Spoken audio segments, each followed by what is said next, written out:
on a new or used car. Plus, get a pre-approved credit card. So rev up and get in gear with the Simply Smarter car loan. Call or visit us or go to acbonline.com for more. ACB Caribbean, simply smarter banking.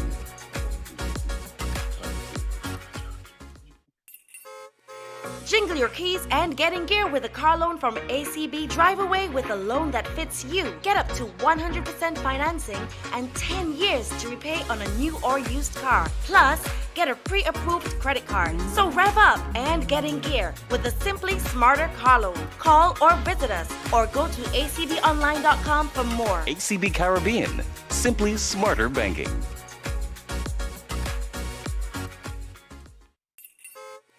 Jingle your keys and get in gear with a car loan from ACB. Drive away with a loan that fits you. Get up to 100% financing and 10 years to repay on a new or used car. Plus, get a pre-approved credit card. So rev up and get in gear with the Simply Smarter car loan. Call or visit us or go to acbonline.com for more. ACB Caribbean, simply smarter banking.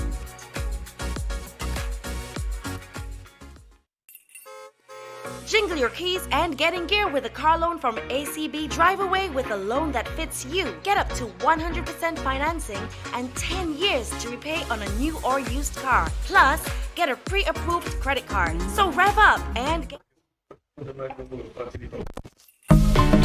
jingle your keys and get in gear with a car loan from ACB. Drive away with a loan that fits you. Get up to 100% financing and 10 years to repay on a new or used car. Plus, get a pre-approved credit. What's Mandela? I just want to say good morning to all the audience.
My kidneys.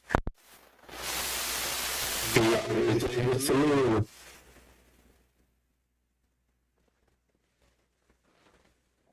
Yo, good one. Let's see that I'm on the top of the show. No, I didn't want to leave the camera. I didn't want to leave the camera. Yeah.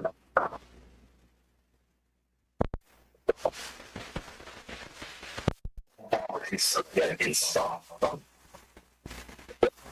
That's nice. Those and then we give you a bar made. Nice. That's not my position.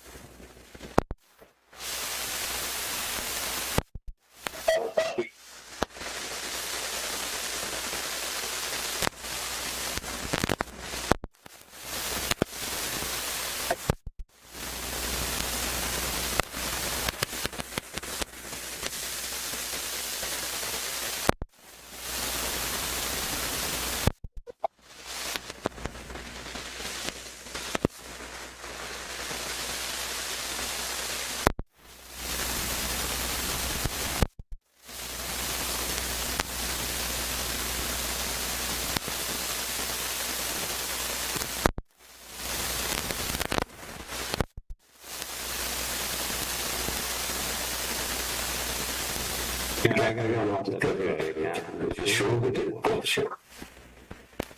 Okay.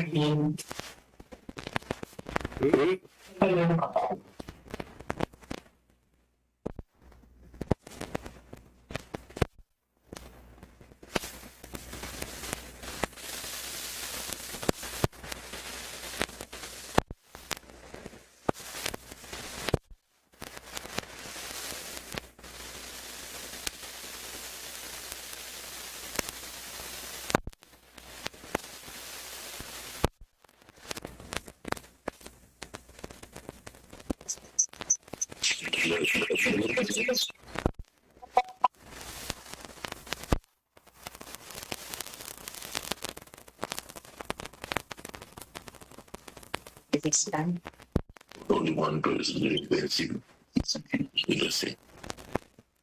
Singers, but the singers can be carnival. The mic is okay.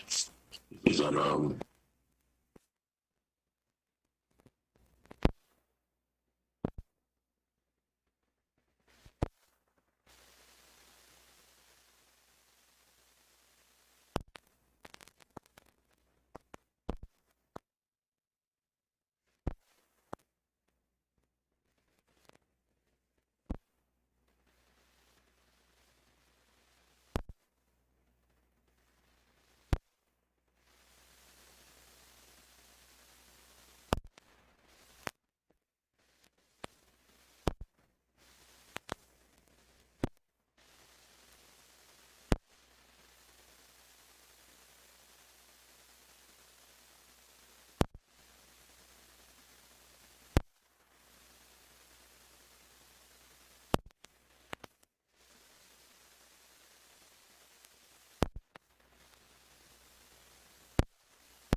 Morning, London.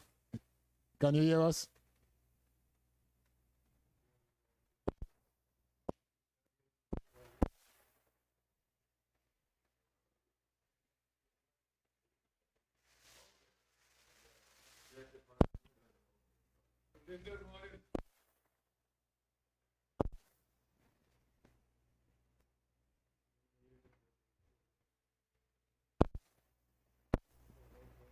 Emo, your mic is on mute.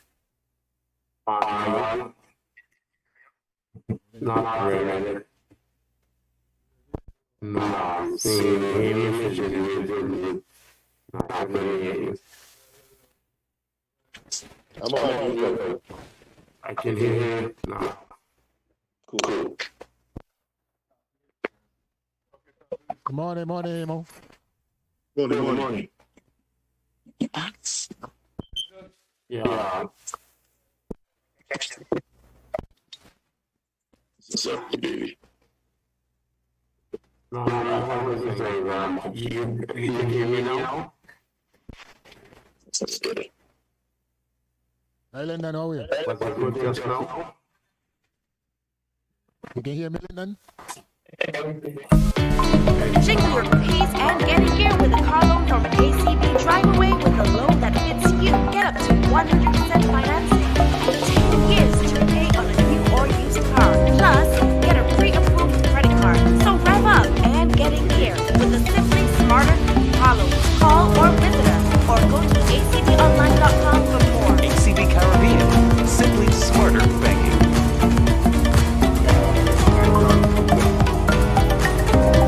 Jingle your keys and get in gear with a car loan from ACB. Drive away with a loan that fits you. Get up to 100% financing and 10 years to pay on a new or used car. Plus, get a pre-approved credit card. So rev up and get in gear with a Simply Smarter car loan. Call or visit us or go to acbonline.com for more. ACB Caribbean. Simply smarter banking.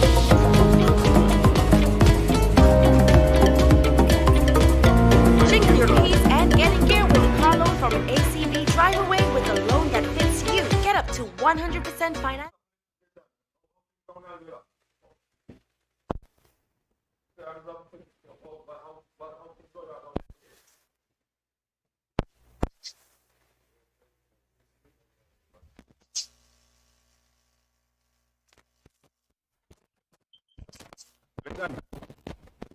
Good morning. Yes, sir. Morning. Welcome to Sports Mandela. Oh, we go. Willa. It's my pleasure to join you guys in which we had news about cricket.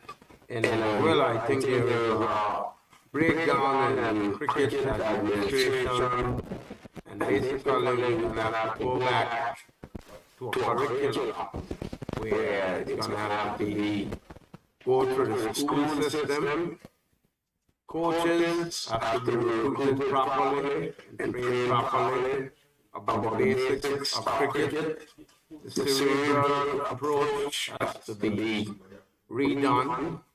And basically, we have to, I would propose, banning some of the people who have contributed to the demise of cricket over the last 40 years. That might sound very harsh, but I really think it's going to take a grassroots effort.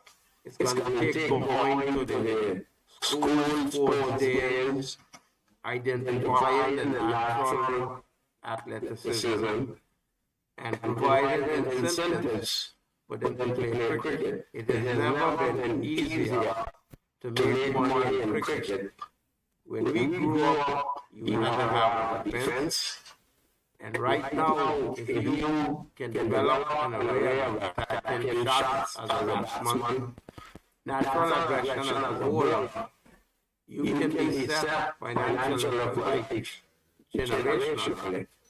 But if you continue to have people who are using cricket politically to settle political vendettas, to settle personal vendettas, we're never going to reach there in cricket, I'm sorry. Or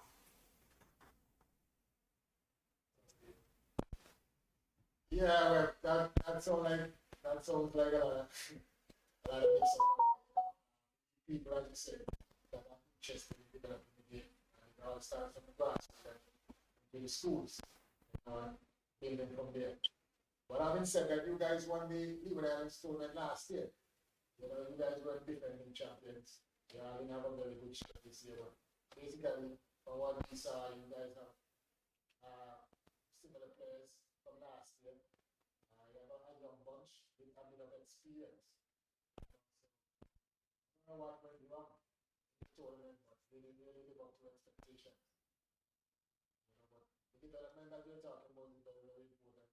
If you want to advance the game in your country, you have to start from the school level from grassroots level.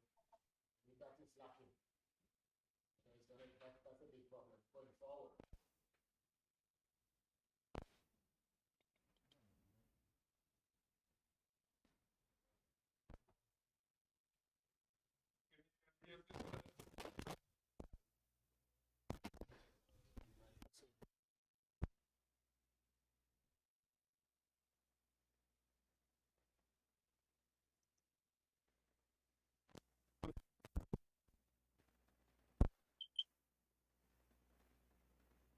Down there.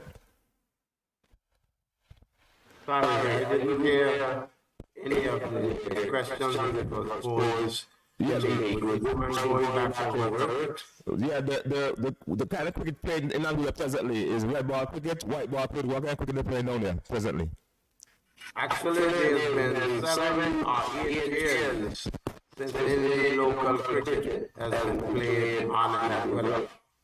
There was an Anguilla Premier League, which was actually done from my brother, who was the former Premier of Anguilla, and some other organizers. But in terms of playing club cricket, it is not happening. I was part of a small cricket academy, and there's actually 2 cricket academies on the island, but this one seems to have all the right mission and goals, and basically it fell apart from 42 students in August 2024. And then I came on the ground on the 1st of December 2024. We were down to 2 students. And as you might know, I have trained baseball. I actively coach baseball. I run the Anguilla Little League baseball. And we have a totally different approach. We feature the athletes. We invest in the facilities. We don't depend on government handouts. one of the things that distinguish cricket from baseball and baseball from cricket is that we are able to line up sponsors and donors for use the equipment, and in cricket you just cannot get it done as easily as you can in baseball. So we're behind the 8 ball in cricket. I wish that we could, as far as the association, it's basically dormant.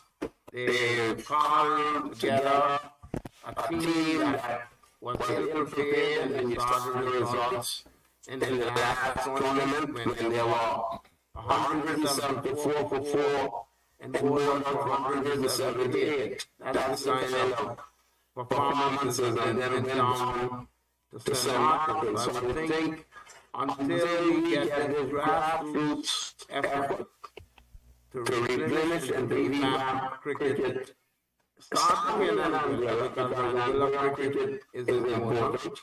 It is the only sport that has put athletes on the top of the sporting world. Soccer hasn't done it, volleyball, basketball has done it as far as lady, but cricket with the Mara Banks and John Harvey have done is still the only sport from Angola that has put an athlete at the top of the game. So cricket and Angola cricket needs to be strengthened.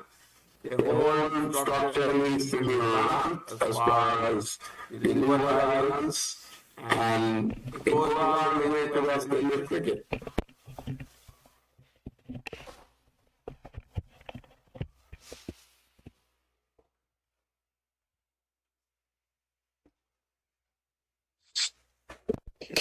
Yeah. Okay, so morning to my viewers. Morning, my good friend. I think we have Omari Banks on the line that join us. Omari, you like to share your thoughts? What was the question? I came in the middle of the speech and the conversation, and then was speaking. Right. So, from your perspective, how you think the cricket is currently in the Caribbean? Cricket in the Caribbean in general? Yes. In the Caribbean? That's correct. Yeah. I mean, I think, it's nice to see that we, for quite a while, we have had the performances as a region trying to sustain a period of time. And I think even from the time when I was a kid growing up, when I started to play my first class match in I think maybe 2000 actually, the last session, and then in the Caribbean in 2001 with the Islands. But even from that time, from the late 90s, West Indies cricket, and if you could remember, was in that ministry, we were at the bottom, we were just falling from the top and in the middle and trying to get back to the former, I should say, the glory days of the early 80s, mid 80s, early 90s, etc. And 70s, early 90s. So I think from that time, even the time when I started playing for West Indies for a brief period in 2003, we were already one of the top teams in the world. So from that time to now, I think we've had a situation where West Indies cricket as a whole has been in decline. Even now we're at right now, I think the cricket is probably, I don't know if it's in the lowest, but one of the lowest is we've definitely the lowest we've been for quite some time. But not, I think the season that we have now cricket stem from one that's, I think like the one that's the limit and the structure. I think that's something that's easy to point out. Because when you look at countries like Angola, even in other smaller countries, we don't have a proper structure that ties the whole region together. So you just have different parts. Some people play a lot of cricket, some countries don't play as much. And then there's nothing that's kind of jointed. And I think for us to have the best results, I think it was going to be a competitive structure throughout the Caribbean. And that's going to be kind of a process of how players reach the professional game. When it comes to I always think about cricket. Let's say, for instance, in American sports, is that there's kind of a path towards reaching the professional game. In the Caribbean, most of England, there's kind of a path to, I mean, you can go to the side of the academies, but there's no clear path in the Caribbean. Even for when I want to play for West Indies, there's a lot of sacrifices, and all of us, which we would have had to make to do that. Sacrifice of education, sacrifice of just a lot of sacrifices being made to reach that point, whereas in other places, it's part of the system. I think a lot of that stems from just the financial situation of our region. I think a lot of issues we deal with come with the issues that our region faces in terms of being able to invest in its sports. Maybe our leaders not making prioritize the importance of sports and not prioritizing the social development in those particular countries. And this is throughout the region. This is not just one country. So I think we've got to see it. I think the government has got a responsibility to play on many levels when it comes to the development of cricket in the region. And to inspire youth. Because I think a lot of times when you have happening in these countries, a lot of youth come up in the world. They have so many choices, but I think cricket is the sport in the region that you can excel to the highest level. But if you don't show that there's something prestigious, there's something to be honorable in representing your region, in doing that at the highest level, I think we fall short in inspiring youth because there's so many distractions with social media, other sports now, cable television, and we would have, I would say, in the region, we've not been able to tie together the real and true importance of what cricket has done for us as a people. The only thing that kind of brings us together, unites us, and unless we understand the implications of the political implications of us coming together as a region and doing something together, I think we're going to face the point. So I think that's I mean, the short answer. There's a lot more that I can say. I mean, in terms of specific details of what needs, my opinion of what can be done. But I think it goes beyond just like in separate territories. It goes understanding the culture of it and us making it as individual cultures, countries are a priority to promote and create the structures that's going to develop world-class talent. Yes, Banky, you have given us a mouthful, but I want to bring and welcome Hemo to the show. Hemo, how you doing, man? What's up? Hemo, can you unmute Hemo, please? Hamish Anthony. Sorry. You could hear me? I'm hearing you loud and clear. How you doing, man? Hemo? No, I just wanted to thank some guys to have me on this morning. You look like you can man. He's a wide man. He's a wide man. Not even a show like this, so. But tell me It's something. very interesting. But tell me something, Hemo. I know during your playing days and stuff, looking at the state of Leavers cricket and stuff like that, how can you reflect and share some reflection with us from when you play presently? Yeah, when I used to play now, it's not the same standard, to be honest. You don't find, you're not getting. The last time I was down there was 2015, I think, was selected. Children to the Leeward Islands. There was some talent there. But from since that time and now, it's like gone down. It's not going much up, that's not good at all. One time we were disappointed. We cannot have fast bowlers in the Leeward Islands. I just find that kind of strange. Why is it? What I would like to say, why is it the islands them not using the foreign players them involved more? That's I see one of the problems that we have. And they need to get like say Professor Antigua. Why is it Antigua and preventing producing fast bowlers? I can't really disappointed. You have so many fast bowlers in Antigua. And you all tell me you cannot have a clinic for those that fast bowlers. You know, man, I don't understand why is it.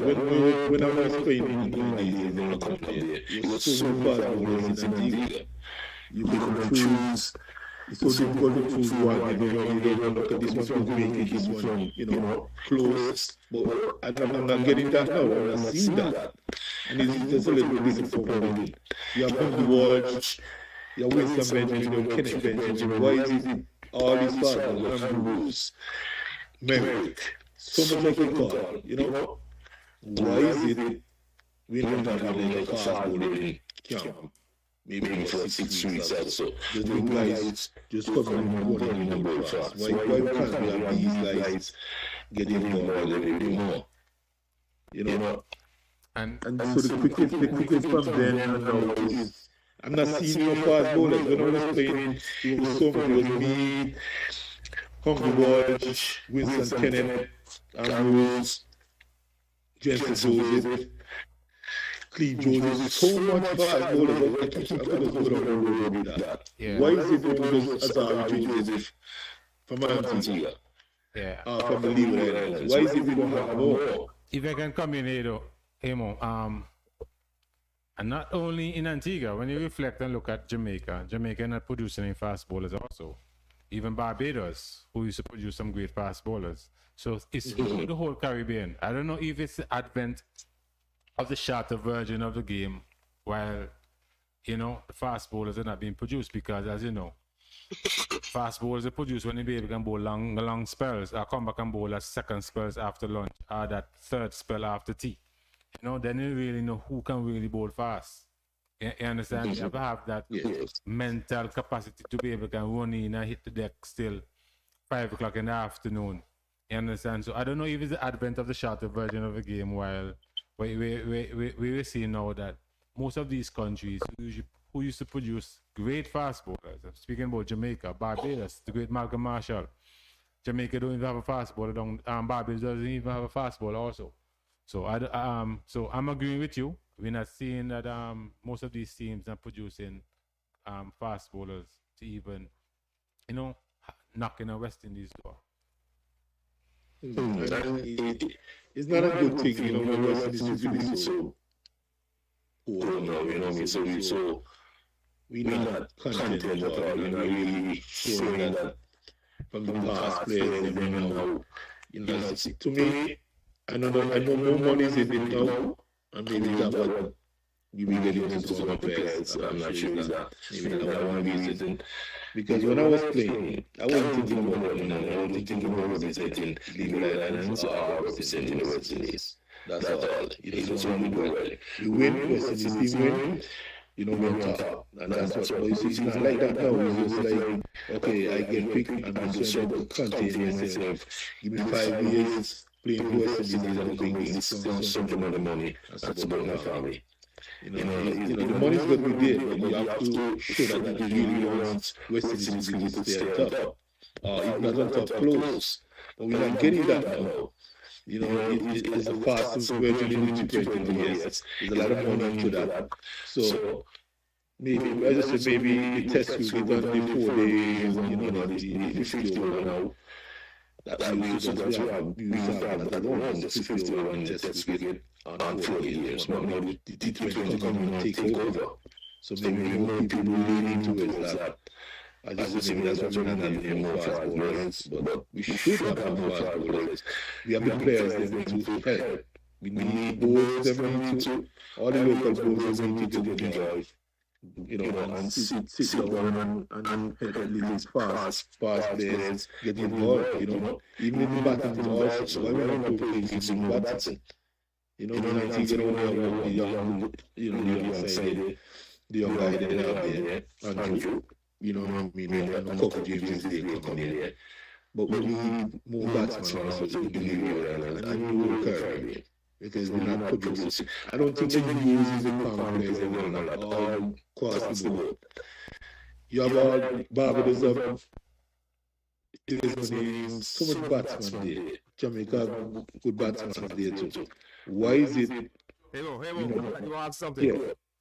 Yeah. I could hear you. might bung it just in case. You can hear me, Image? Yes, sir. Good. I want to jump in because I just heard the control and I tell you, boy, that is so like sweet sounding nothing. Okay, don't know how we talk with it. It is so like sweet sounding. First thing I want to tap you on it.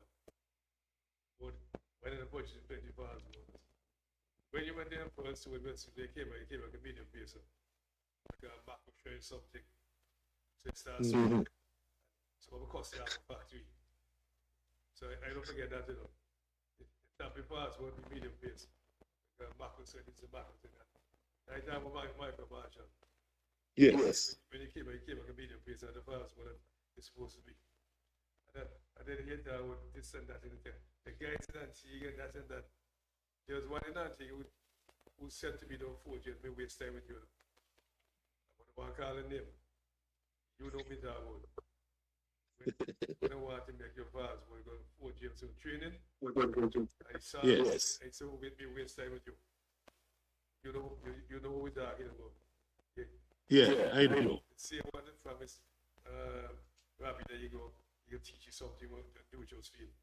But number one, Rabbi, you don't have to do with your speed and flood out. You know what that about. You know you don't want to be too nice.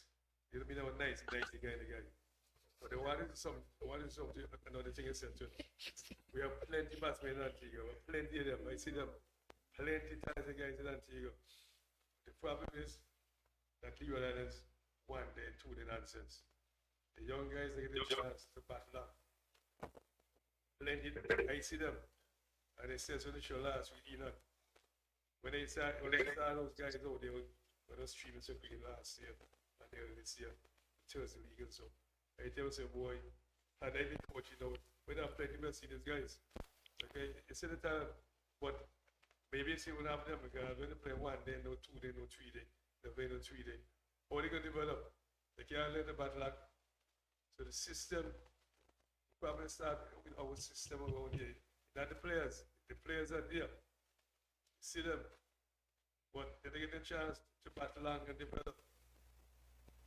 So you can say like plenty young guys didn't take it but good. Have the talent. But unless they give them a opportunity to play 3 day cricket. Then I heard Webster that Anglo in the black for 8 years they went back cricket. 8 years? Yeah, 8 years. So some say that why is it not Anglo in 8 years went back cricket? You can't pretend something not working well. You have hey, I said to Ina last week, you know, at cool one man, if you're going to 16, go 16 or 14, when they're ready, you come back. I don't want extra load, no money. Extra load of money. Hey, Rich, don't be down. They don't have money. But hey, change the system. Something the way. The talent is there, but the guys are not giving the opportunity to perform. And you observe this nonsense when you're the other day. 1 day and 2 days. Twice only played 2 again. Twice have scored 500 runs. Oh, 500 runs. See how the guys are with score runs. If they give them the opportunity to battle long, they make plenty of runs. You have to give them the opportunity to battle long. You can't tell me the young ones have one like that. And you know, sad about them, sad. Because what you give yourself, happen to the young boy batting for the first time. Bill again. But watching the game yesterday, you must see this stuff. He had talents about it the same thing. When you get bat, it's when they get out. The hungry came to this over here and stuff.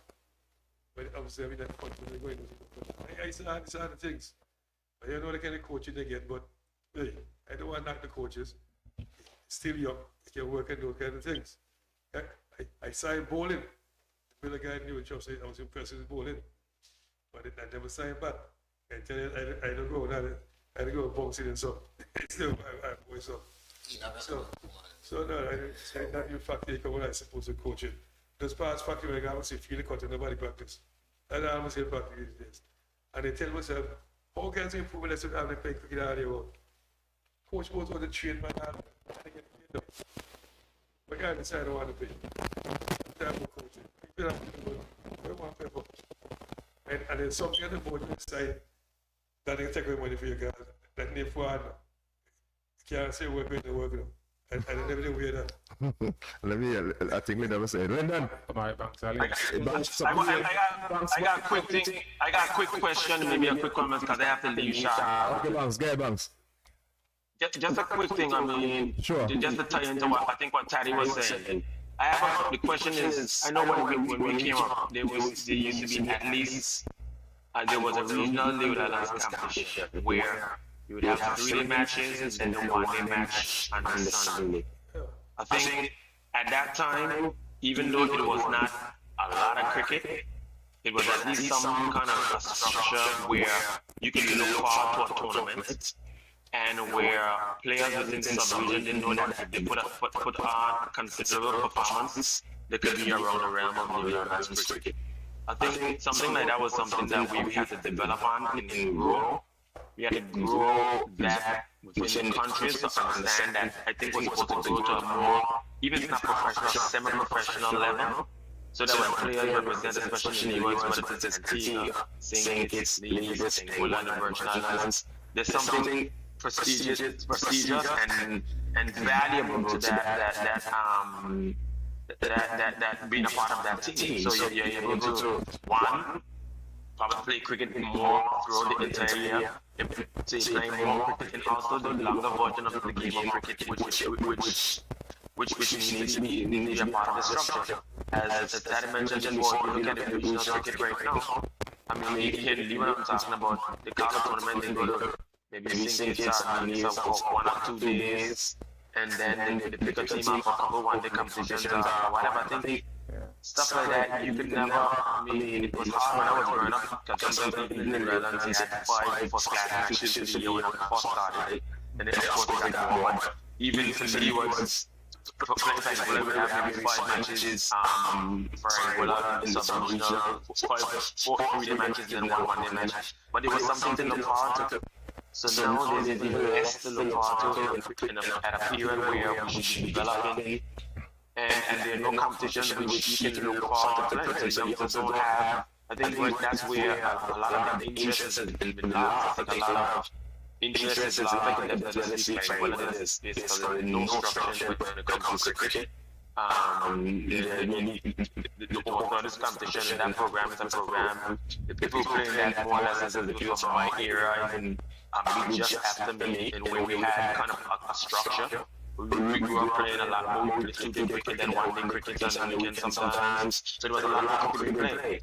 So that kind of, I think, Angola is a special case, but that's in particular, Leeward Islands, I think we really missed the point in playing competitive cricket in the region where there's not enough competitive cricket among our smaller islands, and just competitive cricket in general. I think when you have that, the whole all the structures which are going to supplement professional athletes is going to be diminishing, and that's doing one of us right now. So that's just a little bit of my thoughts, which I think can really improve cricket in the region. We need to get playing more cricket, a lot more virtual cricket, and this cricket that we play against each other in the Leeward Islands, that needs to develop, not to be taken away. I think we're at a point now where it's less cricket played for all islands. What's that? Omari, I want to take you a I see I have a favorite team in New York Yankees camp. Have you been to the stadium? When I'm in New York, we hang out. Yes. I went out few. Yes. Okay, when I'm in New York, I hang out in the stadium and watch the boys play, you know? So I want to make sure. Of course. Hey? Yes. I like baseball and I like sports in general, so I always follow. Cricket, yeah, include it. You trouble is So Omari, yes, I like what I said a while ago, but in terms of what you can do for drive that, how you think they can drive the force in Angola to bring back that cricket down there in Angola? Because yourself, Hamilton, a bunch of guys named I can come from Angola, the Adams, and stuff, the Proctors, Harrigan. Those are guys with legacy. How can we build on those legacy and start something down there again, something vibrant? Well, you said something interesting. It's not building a legacy. The problem is when we get so much politics running and every single thing. I'm the first I'm going to play international cricket for West Indies, and I've never been recognized by Angola. never been recognized, never been given a national honor, and because of not only that, but things like that, we have a problem with recognizing people excel. When you don't recognize people excel, you're not destroying holding a grudge against person, but you're basically crippling the youth school to follow. You don't give them something to aspire towards because you don't tell the story and the history of what happened, what could have been, what is.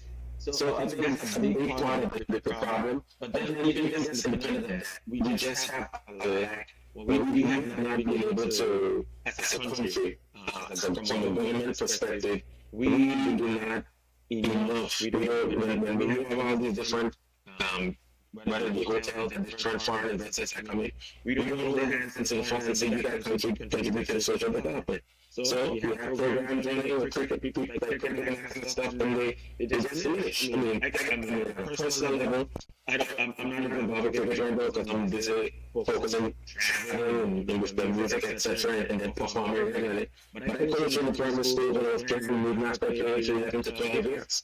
You know what I'm saying? But like in the past, sportsmen would know, there's only so much you can give. After you give for a while, and then you're not, if you feel like you're not getting recognized as a human being, you sometimes gotta walk away from things and people appreciate you more when you leave. So that's my personal stance. But from the perspective of the structure, everyone knows what needs to be done.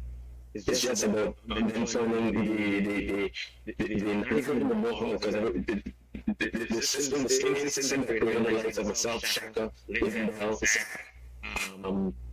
Albert, Martin Hodge, Mark Hamilton, Chester Hughes, that whole system, I mean, for that time period, because Lyndon, Alex, Terry Adams, Shopper, they were supposed to have a different period, I period back in that period. But that structure they had Carter and Connor as part of the youth development program, and then you kind of scrapped. I mean, and then you know what always happened, and you need somebody to be in the schools, teaching them the 13th and the 15th program, going into the primary schools, teaching them structure, having matches against, I mean, people know what needs to be done. But I just think it's just a way to do it. And I mean, yeah. I don't know what else can be said. I don't think the answer is just me going up on a park and stopping music and trying to coach it. I go up on a park from home again and try to help when I see youngsters playing and give advice and that kind of thing. But at least it's a complete overhaul, a complete appreciation for what cricket and what sports can do and what it has done and where it has put our people on the international stage. Until those persons recognize that and create people put them more emotions to develop structures, you're just going to get targeted. So that's the reality of the situation. Well said. Lyndon, piggyback on what some Banky Bank just said a while ago now.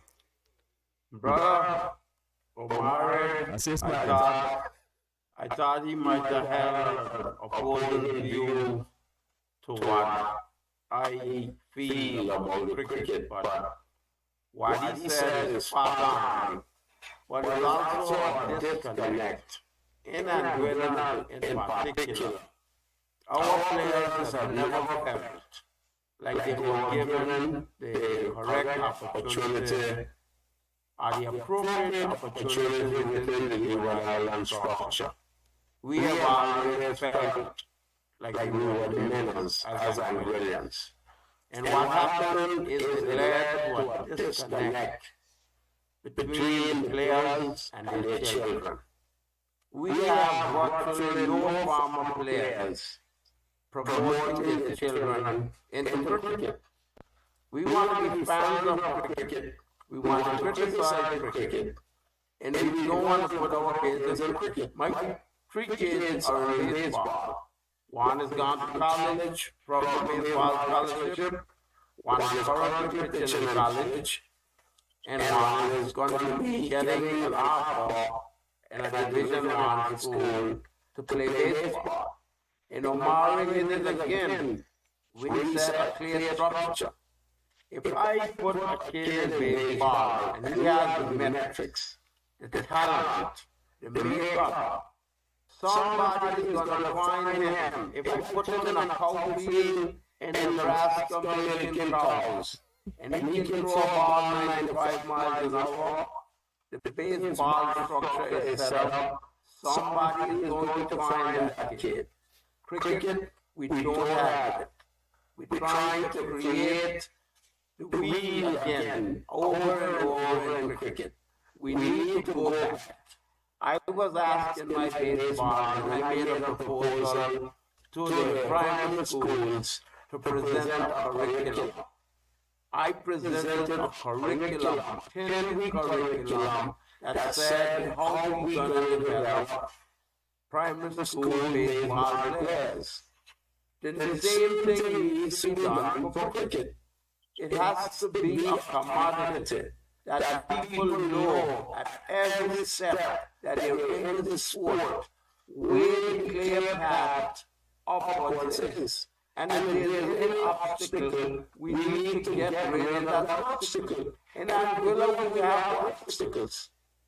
We have the obstacles in cricket and Anguilla that prevent people from going to the next level. Whether it's nepotism, whether it's bad fundamentals, but we got the genetic makeup. In baseball, I'm seeing these players could easily transition to cricketers, but they will be in a bad system.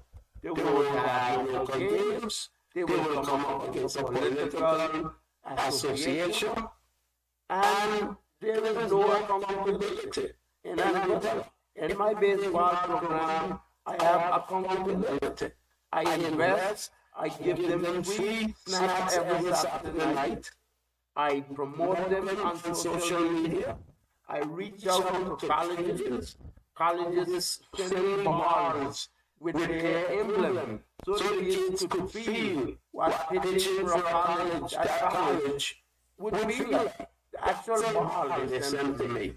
You know, I have a structure for recruitment. I see a kid, I talk to his parents. Some kids don't even go to school. How if I cannot get that kid a GED education, I cannot get him a scholarship. It doesn't matter how good he is in a sport if I cannot help him.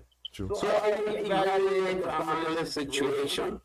I see how I can help in that regard, but my focus is always on making the kid the center of the program. And if cricket does that, you are going to have better cricketers. But you have to have a curriculum, you have to have properly vetted coaches. I mean vetted. If they have a conflict of interest, get rid of them. And a conflict of interest would be as simple as having 8 of your nephews in your cricket program, and none of them reach higher than a certain level. You are not prepared to coach anybody else's kid. Well said.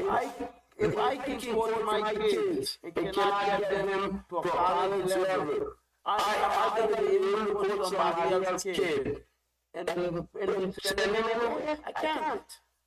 You gotta face reality. It's time to wake up about cricket. I don't need anybody to jump on my back. I gotta do this. I've lived it. I've lived having a performance and being good. I came up in an era where Jacobs was 50 times better than me as a batsman, 50 times better than me as a wicketkeeper, and I quit in the middle of the sport. I quit at the height of the sport. But I've gotten people to donate to academies. I'm always willing to help in cricket, and I want to see the sport thrive. I wish that people like you, Hamish, people like you all, people like you, Omar, could start in this show. And we wouldn't even buy this show instead of being on the show if you guys started in this show. Like you got the talent, you got the commitment, and you talk about fast bowling. Some of these fast bowlers bowl on the wrong foot. Some of these fast bowlers bowl with the wrong rhythm. They don't understand off cutter, left cutter. They just do not understand what they need to do. They got tapes of corner walks, they got tapes of crossing angles, They refuse to adapt to that. It's as simple as that. They got the equipment, they got the technology, they got everything in their hands. They just do not want to do it, and coaching has to be fundamental. You have to break down these kids. Cricket has the advantage. My baseball pitchers have to be bowlers before they can pitch baseball. And you know why I adapted that? Because baseball players break down in the elbow and the shoulders. Cricket bowlers break down in the back. So I get my pitchers to bowl the ball first. And then when they reach 16 years old, I can make them put pressure on the elbow and the shoulder. But my program is to teach them to bowl. As baseball pitchers, they have to be cricket bowlers first. And that means they will have the right fundamentals. They will have a clean elbow and a clean shoulder when I'm ready to put them into the areas of getting updated. We have a program where we take 15-year-olds in an accelerated pitching program. And in 18 months, these kids could be on high school mound at a USA high school.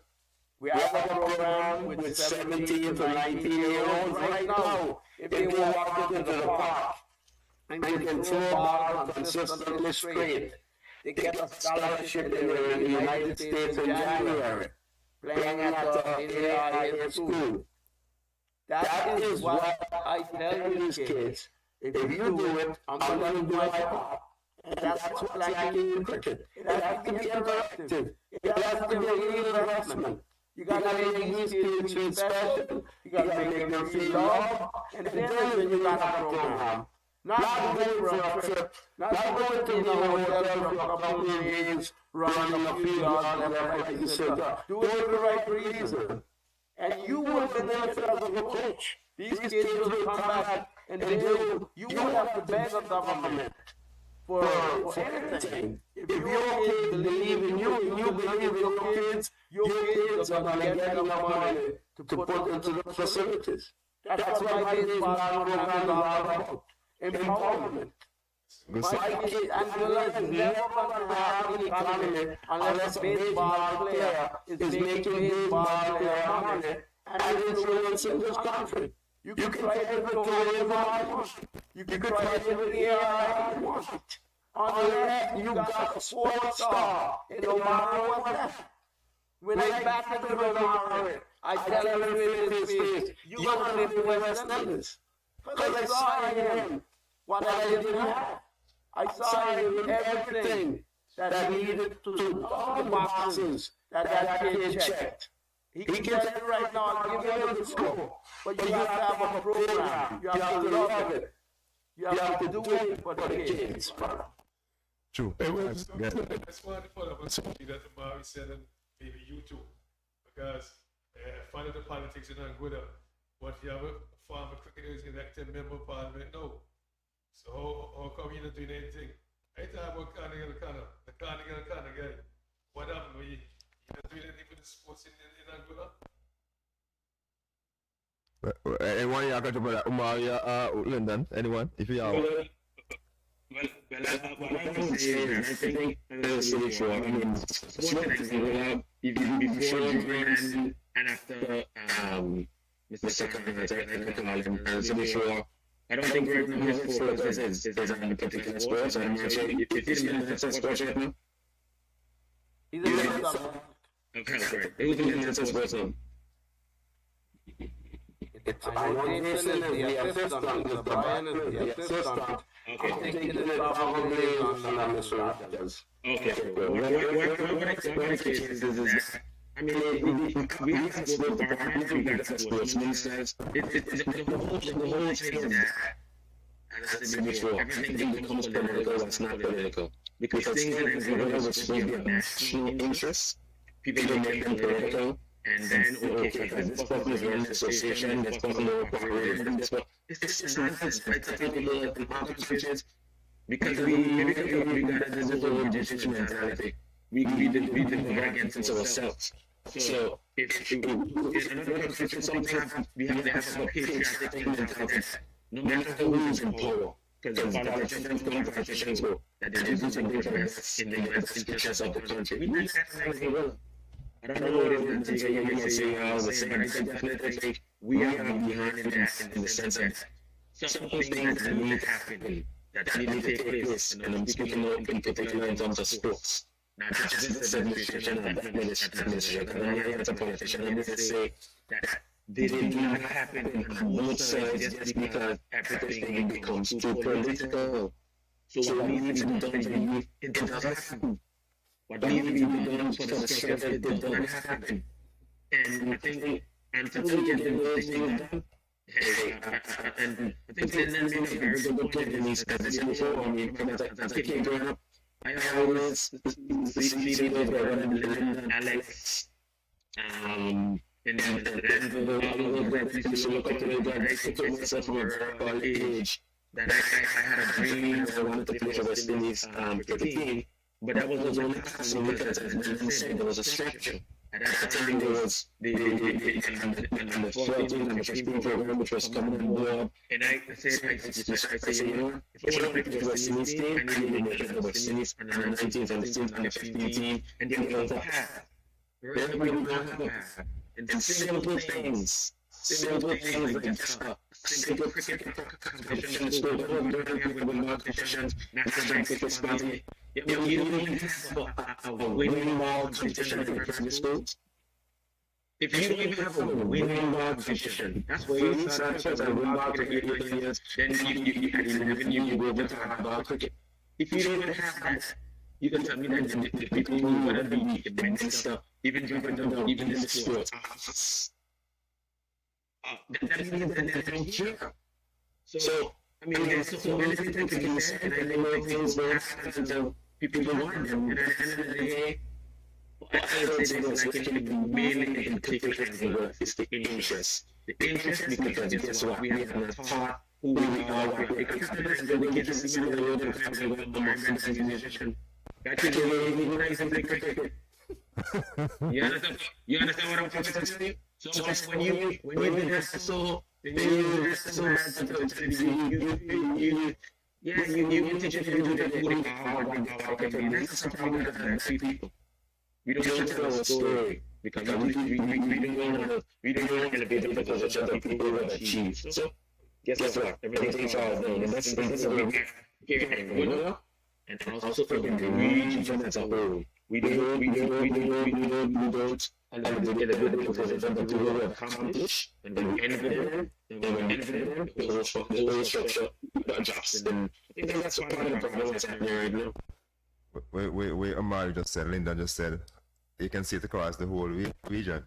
You can see it in St. Kitts, you can see it in Nevis. So our cricket now getting better until we put our personal egos aside, our political egos aside, and work on the cricket itself, try to help youngsters. What you said about structure is so important. You know, when we were growing up, we had under 15. Well, under 15 was a bit after my time, but then you had under 15. So you had guys pursuing to make the under 15 team. Yes. The under 15 tournaments in the islands, and then you have the under 19. You know, and then you have the senior team. So you're looking forward. I have those tournaments in the islands also. So you're looking forward to making those teams. You know, that direction. So you're pursuing. You know, summertime. I'm gonna try to get play the Leeward Islands tournament, and then you're gonna have the Leeward Islands camp. You have the 3-day tournament, you have the 4-day tournament, and so as a younger player, you might not be as strong as Hamish, Anthony, and stuff like that, but just rubbing shoulders with them, you know, in a 3-day tournament for 2 years or 3 years, and learning how to bowl, you know, you understand the game because you're in that structure for a longer period of time. Now, what we're seeing in the Leewards is that they might tell the selectors pick 4 players from this island and 4 from that island and stuff like that, and then so that the players with the discipline or the commitment or that talent to go further might not even get the opportunity, or it might discourage a player to stop playing the sport, like what Omar Banks is saying. Bongson, you can speak to that. I know you come to the youth system, Western Youth Captain, Leewards, right up to that, so you can speak to that, Bongson. Also, a farmer, chairman and selector for senior Leewards, so I have to get there. Yourself and him, so don't think I forget that. So you can speak. You have a vast experience. You can speak from in terms of what you have seen over the years and what you think where we went wrong in Leewards. See you later, guys. Thank you for having me. Okay, Barry. Love it. Love you guys and appreciate you. Let's keep doing the good work and love about Terry, Hamish. Hamish, you know you want to buy inspiration every time you come here. Yeah, right there. I didn't know you, Quinn. Yes, brother. Before I leave, I gotta give us a true, give us a true before I leave. Give us a true. Yeah. Go back and watch you could have done. Just move on.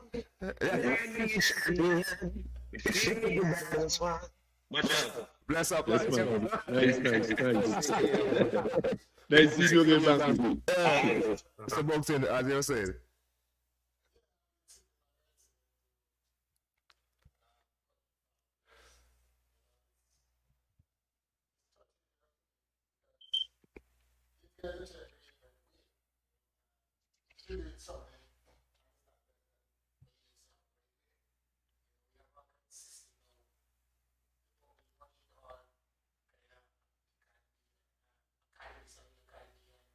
You know, I boxing.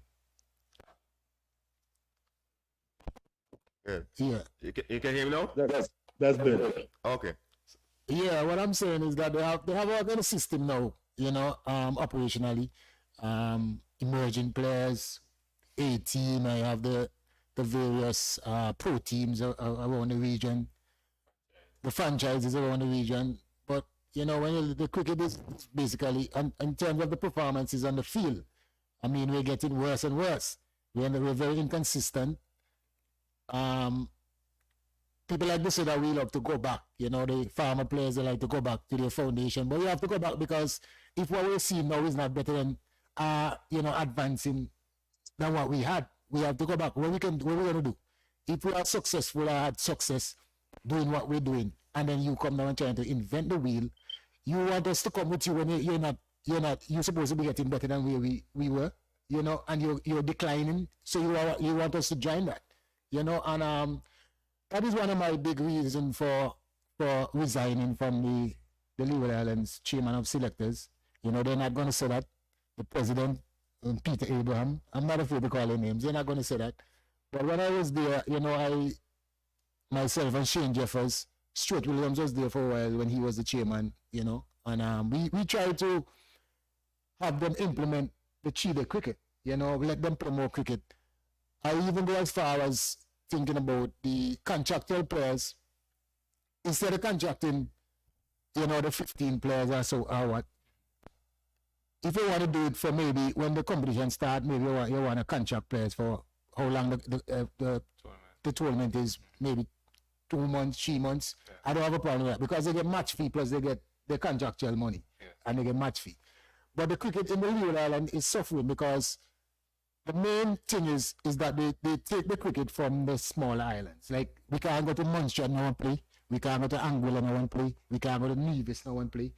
Those countries, they benefited from the gates. When the people come and watch and they come and sell, the association make a little money there so they can develop have tournaments. These are the things. But now Leeward Island, they get all the money from West Indies board.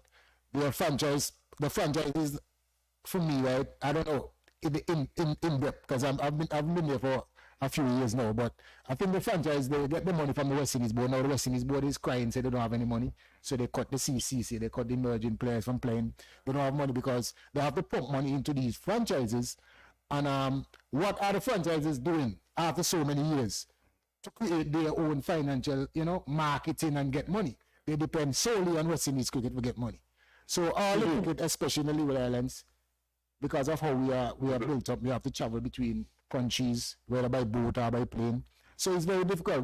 When those small islands not getting any game, they're not getting any revenue, is the government.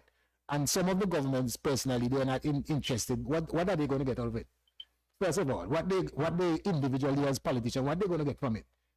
It's hard for us to say that, but that is a reality what we see over the years. Unless you're not getting something from it, they're not going to put anything in it. And it's really hampering our cricket. We're not playing any cricket. We're not playing enough cricket. As Taddy said, and it is shown, when Antigua play any 2-day cricket against any Leeward Islands team, they're going to make as much runs as they want. Because we're accustomed to playing 2-day cricket in Antigua locally. And when our players come together now, I mean 1-day cricket, 2020 cricket, what that's going to benefit any cricket in the Leeward Islands, especially us in Antigua. We got to go back to the 3-day cricket or 4-day cricket. 3-day cricket in the Leeward Islands. We got to get back that structure so our players, the batters, as Kerry says, that third spell after tea. That is a key. That is when you develop your fast bowlers. Who really wanna become how are they gonna become. When they can come back and bowl a third spell and that second spell between there. Those are the type of players that you need. A fast bowler you need to develop. But we can't ever have those things unless we go back to them. Look at the bigger countries, the England and the Australia, the South Africa. All these coaches that they're bringing from these countries.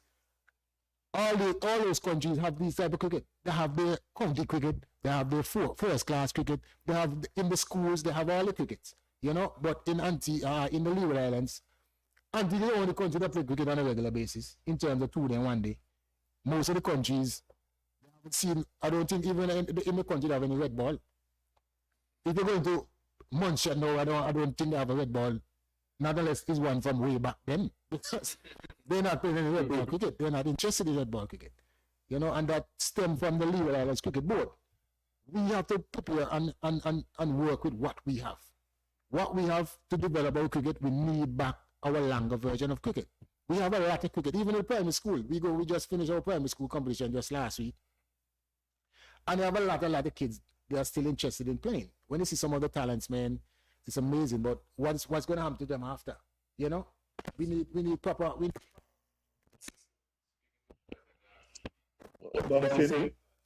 So, hey, Mo, one second, hey, Mo, you want to say something? The president last week, he mentioned that he wanted to play the longer version of the games, but when speaking to the other territories, they don't play cricket in the territories. So what he has to offer to do is have a mixed tournament, which is hampering the cricket. Quite a few things I've heard just there, because I can stop there, but I don't want to get as usual, but the thing is, I'm saying, Kerry said earlier that you select 4 from this place and that from that place to the detriment of antique players. Yeah. And I keep saying that to the detriment of, I don't want to personalize it, but plenty, like I said to you, plenty of young guys are kept over because of that. They get the opportunity to perform. I mentioned last week, the president, young boy Andrew, games, failed, but he get third game, and it's a shot. So, I'm here now, I get things up, and I'm telling myself, wow.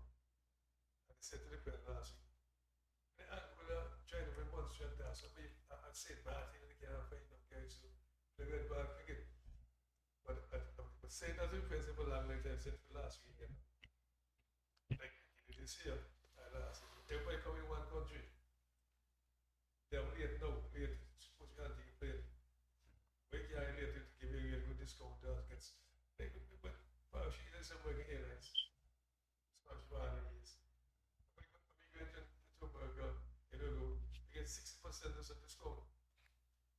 That went on for years. Along with that, we get 3 or 4 free tickets still. So why is so big? Leeward Islands, work or something. You must say this word. You get BBD, you get LAD.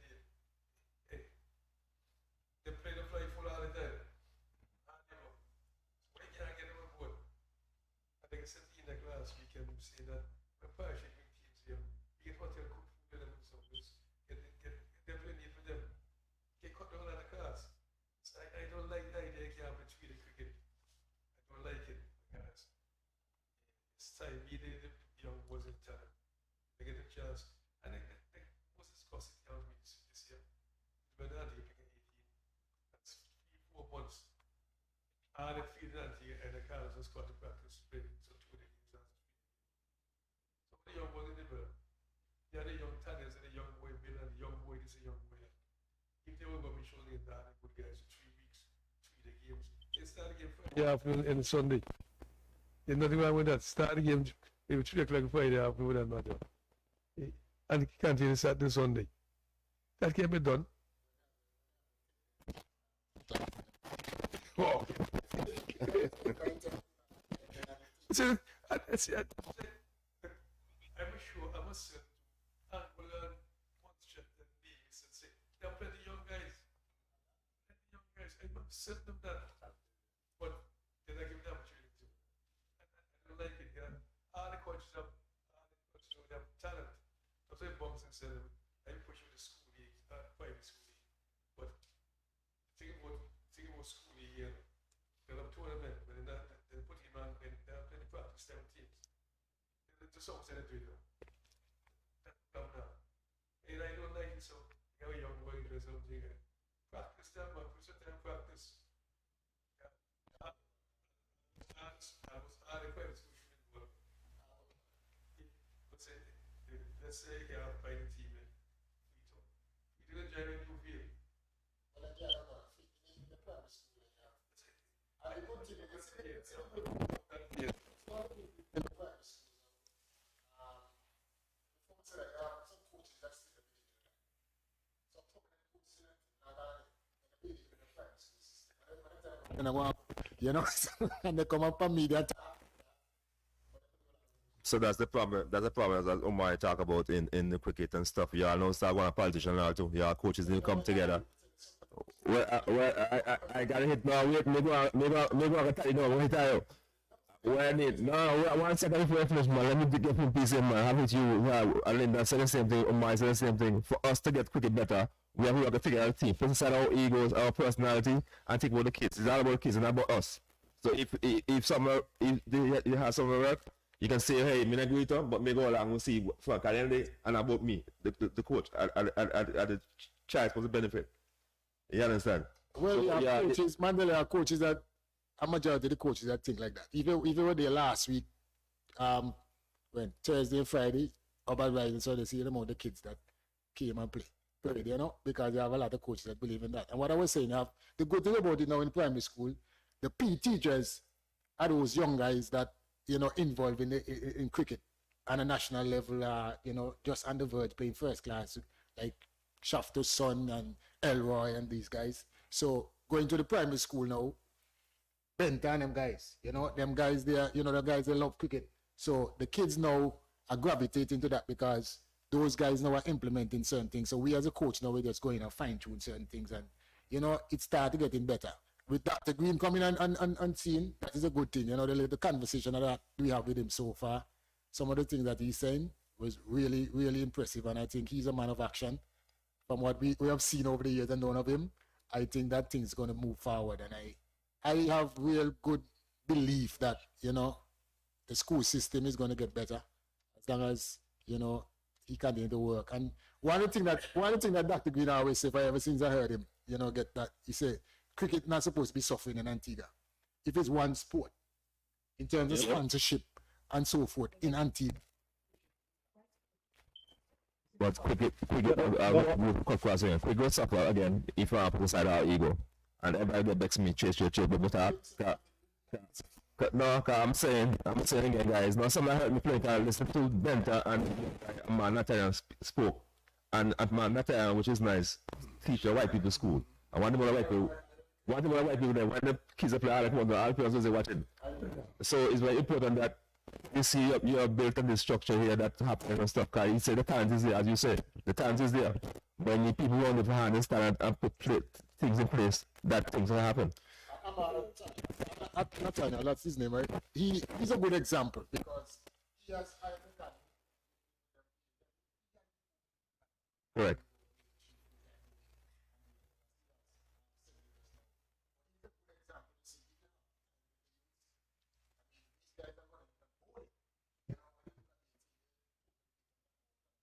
Right.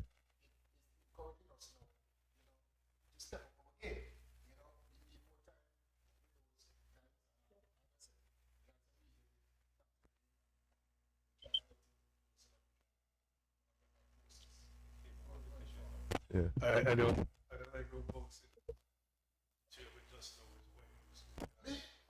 You see? It's Earl. What happens? I was there before, long before marriage. When I was there, I had about 3 or 4 white boys on the team. So I know about it. I know about it. One thing about the place. One thing about it. When I was there with the doctor, Matthew was there, he can't help to go. It's a no pain job. But all the Bill Gates there, they get paid. Which is not unusual. But I want to say something because I heard you say something a while ago when Earl jumped in, you know. And I'm saying to you, I'm going to say, who the listen to all of you now. Any coach will understand the fight school system should find them. You don't think the fight school system is important, you should get rid of them. Fight school is very sad. Identify you. So if the coach is the one going to get rid of them, they don't understand the rules. And I'm saying to you, if you move when they people church, whatever they will. Oh, really? The guys came up for school and this school playing good cricket in private school league. They were this one with the people church. I know about for example, like who gives a wing in school and this school and what is in the man the young guys play. So what do you think? It's come overnight. Like if they're given the opportunity to bounce in, like you said, it's so correct, you know. It's why it's still a part of English. This guy, he the one to tell the guy they don't need coaches in school. Or you can see them when they're young. Then they come meet you and should go learn something. You invite the whole school. That's nonsense. So I'm saying to you, private school, guy at the guy in the land, but cake and the land to him, the plan to him. Said, be able to say, you're sowing them, blah, blah, blah. And then they get the soul. You get me over, and then this I get the best of the best. And look, you remember when Flip and me had 15 something years ago. 2015, next 5 years, 6 years now, you got too many guys with cricket teams in that team. Because every year, you got to get 2 for this team, like 2 for that team. Keep going. In 5 years' time, you have too many guys of competence. You understand what I'm saying? Yeah. But that can't overnight thing. No, yeah, put in the work over Can't be years. overnight thing. Private school guys, they go to secondary school now. When you leave primary school, secondary school, you go. Yeah. So you make the job easy for the coach in the secondary school. True. But you can't, you have over players coming. They already identify. They really love the sport. So anybody who don't understand the one in primary school business, they're lazy, they don't love the job. They're lazy, they want to say somebody, oh, well, what's up? But anyway, that's what I say like the boy children. Yeah. See the same boy, the builder and so on, and the boy, yes, the other one, Tanyas, and the guy, and my, yeah, the boy very young. Just, you know, I'm just thinking about that, you know, because myself and Tito, we go into the system the same time. You know, we started working the same time. And how I see, I was at grammar school, we were doing well up there, you know, because at grammar school we have them guys that they love cricket, you know, and why is it create that environment for them? And we have a field right there. Yeah. We still have a concrete strip, but it's not really too good. But the guys we still use it, you know. But over at Jennings before, Tickle didn't have that, you know. And the time that I see that he spent with them guys, throwing bars at them when they're young, and you know, and people they don't give Ian Tickle enough credit. A lot of people like the name Carl for this and for Carl for that. Most of these young guys, you know, they came through that system they were in, you know. I didn't know that. But based on what I said, attended the Tanyas boy, the Bill boy, like, you can see the guy putting some good work. Even Melvin Charles, when they're young, just come out of school and so them guys don't go try for Antigua team. Ian Tickle start with those guys. You have Shaq one and these guys and so. You have some young guys here that came in and. No, not the one there. Well, Tickle would be with him too. Tickle be with him too. Yeah. Yeah. But them guys there even before. And then now, Tannis is a perfect example. Tommy, listen, the last time we played the under 19 team with Miller and Jose, and we had some guys that play first class cricket good. And Tannis alone last year playing for Jennings School last year. And the man beat us off. The man team make 119 and Tannis made 100. He just did the guys to them here and just telling us them they can't really play too good, but I stay with him. And Tannis, when I see that, I realize that Tannis is on a different level. You understand? And Miller was there trying to talk to Miller, but Miller have a different kind of mentor. He had the talent and whatever, but the focus, Tannis has that kind of focus. Like he know what he wants, you know. And Ian, from ever since, he is with Ian, you know, and the game Micah and Tannis. Oh. Let's get in there. No, get you so quick. Talking to Micah, let's say, here's no, that Bungson mentioned that. And Tanez and then guys and Ian Tickle. You remind me of you guys and me. I can tell you why I said that. I remember Ian came to the Parachute meeting some years ago. So years ago. And to see a young boy sitting right by the box there. So I asked, who are you? He say, Tanez. So we play for. He said, Michael. So look at the Michael team. Where you come from? I tell him Jennings. So I was saying to you, take another guy with you for a long line. That time about 5 years ago, I'm talking about no. I want to look further. But I came to the meeting at the time I get to know him. Yeah. So I'm saying to you, Tickle had this, Ian had this kind of like he had a little love for these guys a long time, man. And I admire him, and I love the guy who operates. No, man. Yeah, Tickle, man. I tell him, someone say, boys, Pam, them guys are getting enough credit, man. They tell you, when you do them, man, you have to really tip your hat after him, man. You got to tip your hat after Ian. They tell you, Ian, quick, right now, them guys that come to Jennings School. Because the dedication. Yeah, I know you said something a while ago. What you saying a while ago?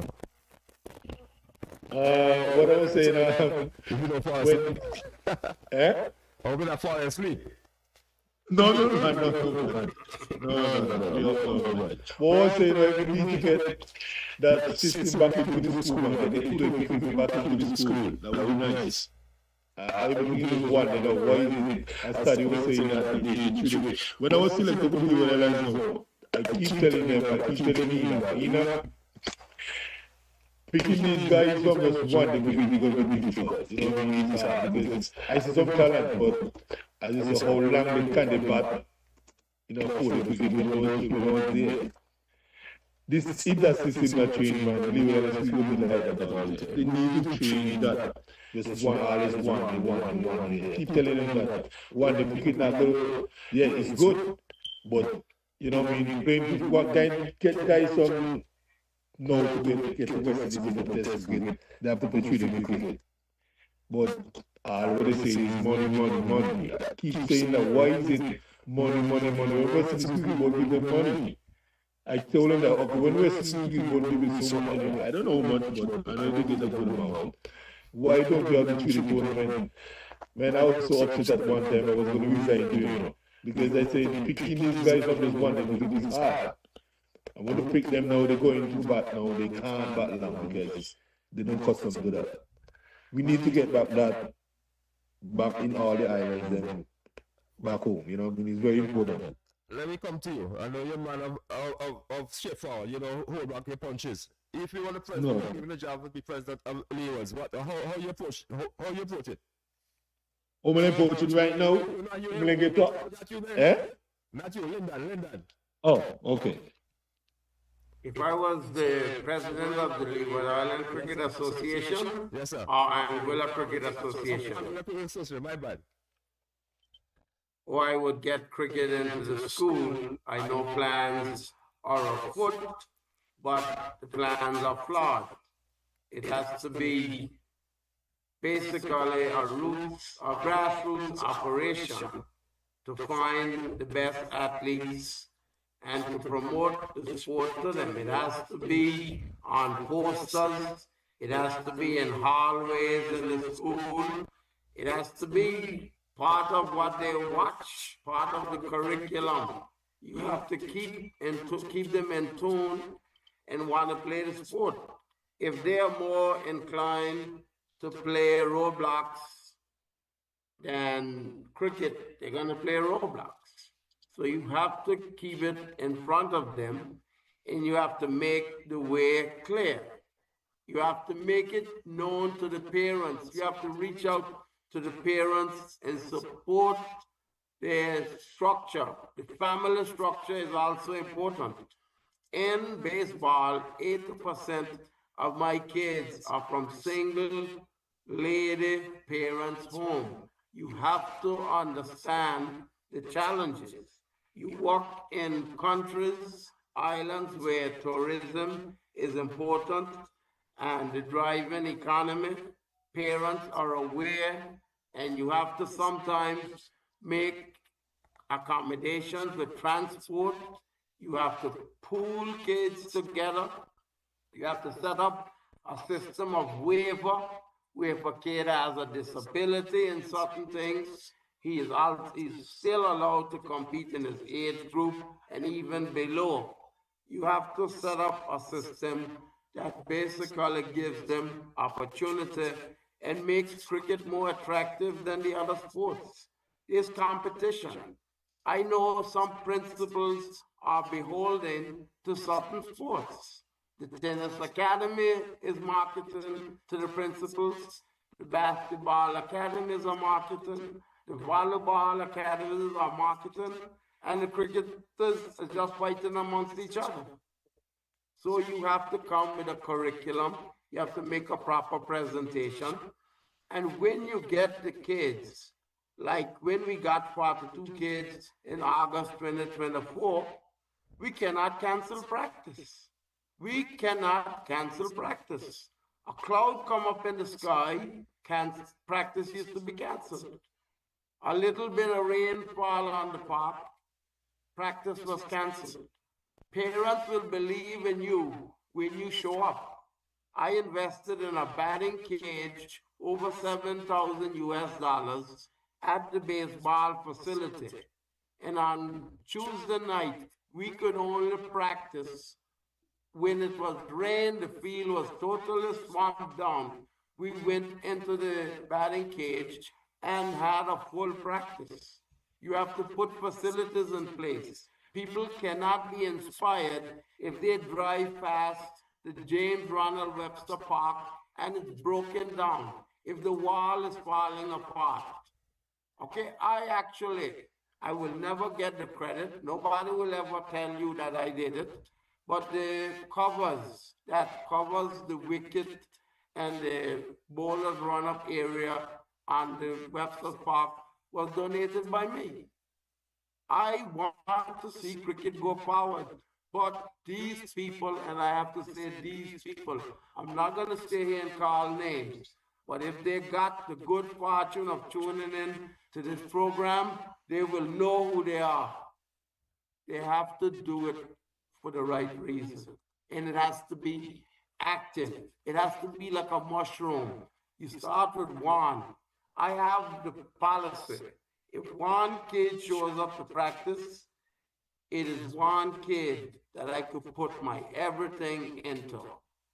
And it's one kid more than I had the day when I had 0 kids. And actually, when you do one-on-one sessions with kids, you get a lot accomplished. And you have to teach the sport. People want to be coaches and they don't even know the sport.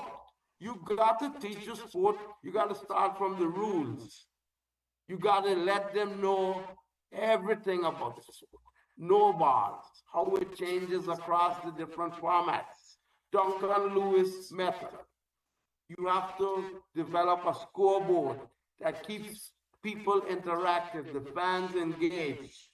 Stream the games, bring it to them in every medium. They turn on Facebook, they should be seeing cricket games streamed. I'm telling you, man, I got the plan for baseball that is going to work, and in 5 years' time, Anguilla's going to be producing professional quality baseball players. You can see the effort that I'm making in that sport, and they just have to copy it. I'm not going to sue them for copying it. I'm going to help them copy it because I want to see the same for cricket. But unfortunately, all Omari, Hamish, Bouncing, everybody know what are the problems. There is just not enough courage, enough bravery to go and break it down. Break it down. Start from scratch. These results are embarrassing. It speaks to a system that has failed us, and it ain't coming back anytime with the same people. It ain't gonna be fixed with the same people who broke it. Just leave it at that, my brothers. In terms, Well said. you were say something earlier, and I want to ask you, Bongson, as you were on the coaching setup and stuff. In terms of young fastball here in Antigua, you see any young promising fastball under 15, under 19 that you think we can work with?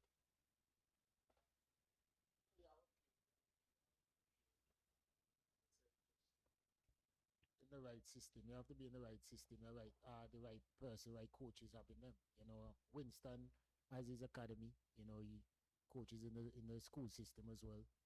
A lot of these players, you know, is around him at Mahaiko.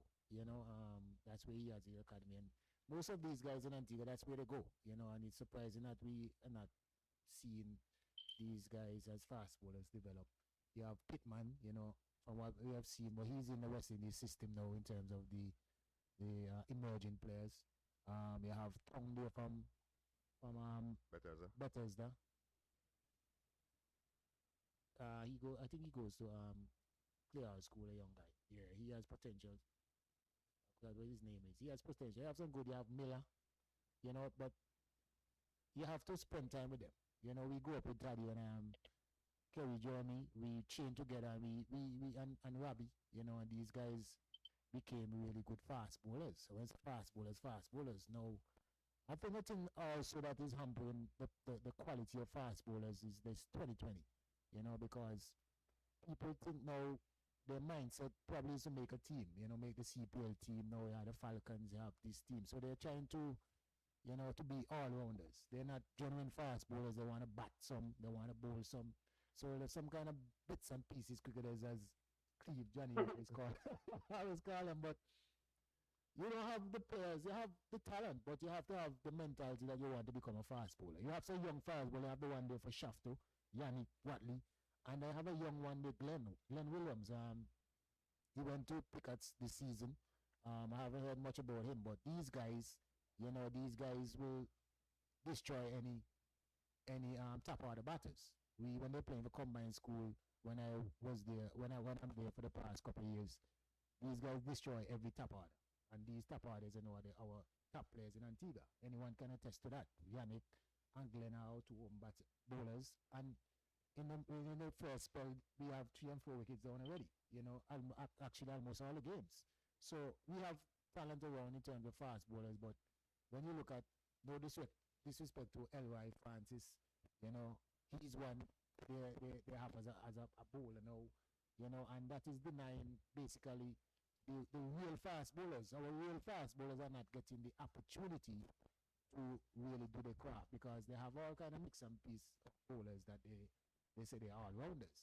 You know, so that is one of the things that I think hampering our young cricketers, fast bowlers in general. Before, because you and him are chairman selector. You're getting your find some things, you know, from bouncing just now. This is what this stuff. Yeah, he Taddy.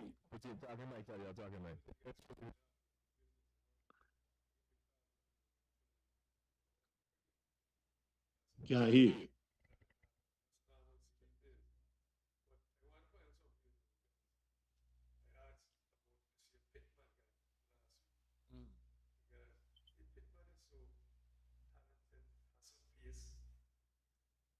Center for all the years we've been seeing this stuff. How come we not select the Lee Linus team? I don't understand that. Because what I hear the guy got some talent, the guy some pace and all that. And they pick some guy. Oh, Shane Thomas. Ishmael Peters. I don't understand how we can even a guy in Western set up for so long. Why just show you no all of a sudden? I think that's the question. Everyone did ask Sylvester.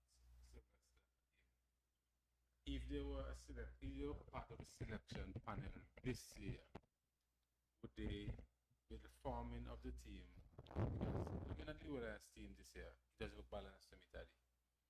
It batters to bat and the bowlers to bowl. I'd say they pick a lot of all-rounders and mids and piece, so they make 324 runs against and they couldn't defend. I couldn't defend it, exactly. That's crazy. As past selectors, how would you have gone about picking your team? Yeah, you see, that's the problem. That's the problem I was saying earlier. We don't have fast bowlers. You see, everybody want to be all-rounders, but you could be all-rounders similar to me when I was playing. I bowl fast, but I could bat. But I started as a batman first, and then Taddy and Dave Jones turned me into a fast bowler. You know what I mean? So the problem is the guys, as I said, the guys them need a clinic in Antigua. One week, maybe a couple weekends. Bring home, we watch all the young fast bowlers have in Antigua. Bring them every weekend or something, or maybe twice a month, and just learn to tell them bowl fast, just like when we was at factory. When we open the Taddy bowler, all the fast bowler on one side and all the spinners on one side. Why we can't get that format back? You know, we need guys to run in and bowl fast. So, you know what I mean? Just have a clinic for that. Have fun with them and a couple guys, fast bowler from Antigua, have these young kids and say, listen, you go run in and bowl fast. And that's what Taddy they tell me, run in and bowl fast.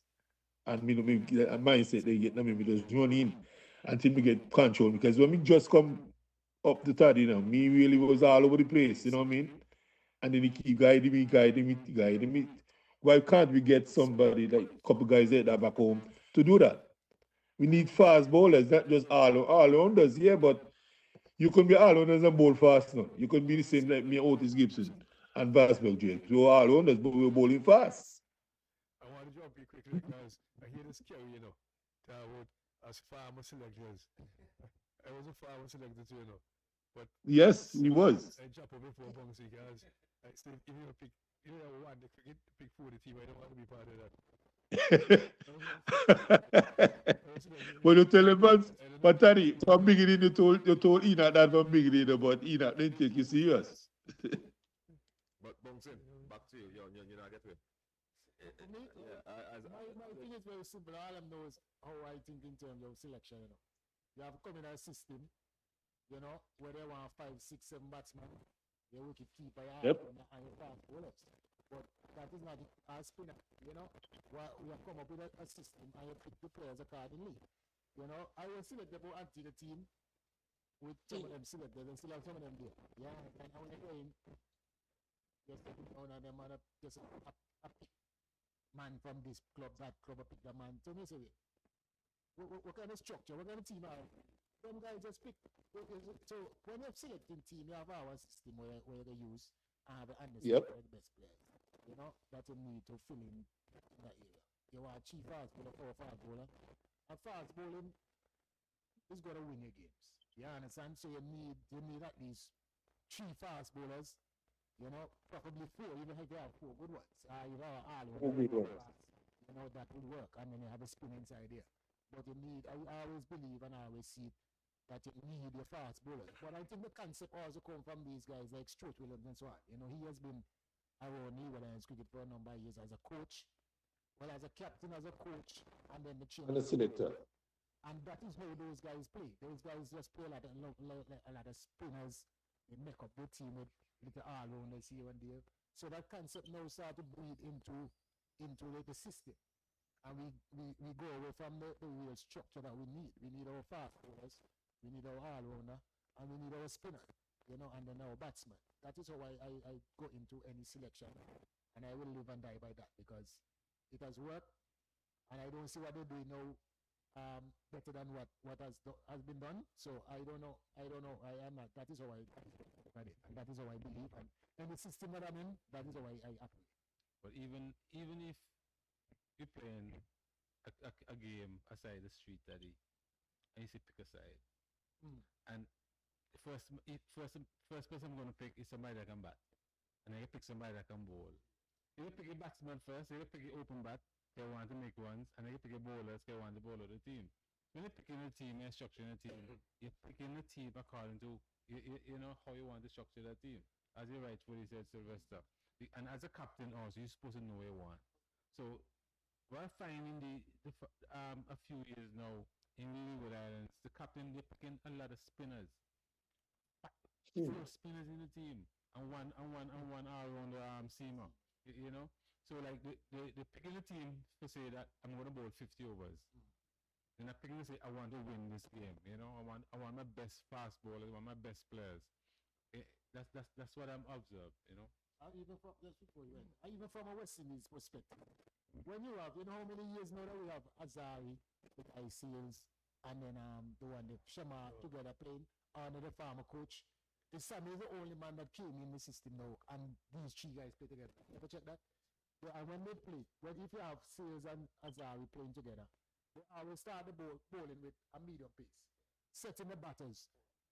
One of them to set the batters. I don't understand how you can have fast bowlers, real, genuine, world-class fast bowlers, and you have a little medium pace opening your ball. I can't, for me, as a captain, and for all the years, I will turn on my team. So I don't watch afternoon, honestly. Because I can't imagine that like before that I come from Sammy and Bravo them guys, because that's what they used to do.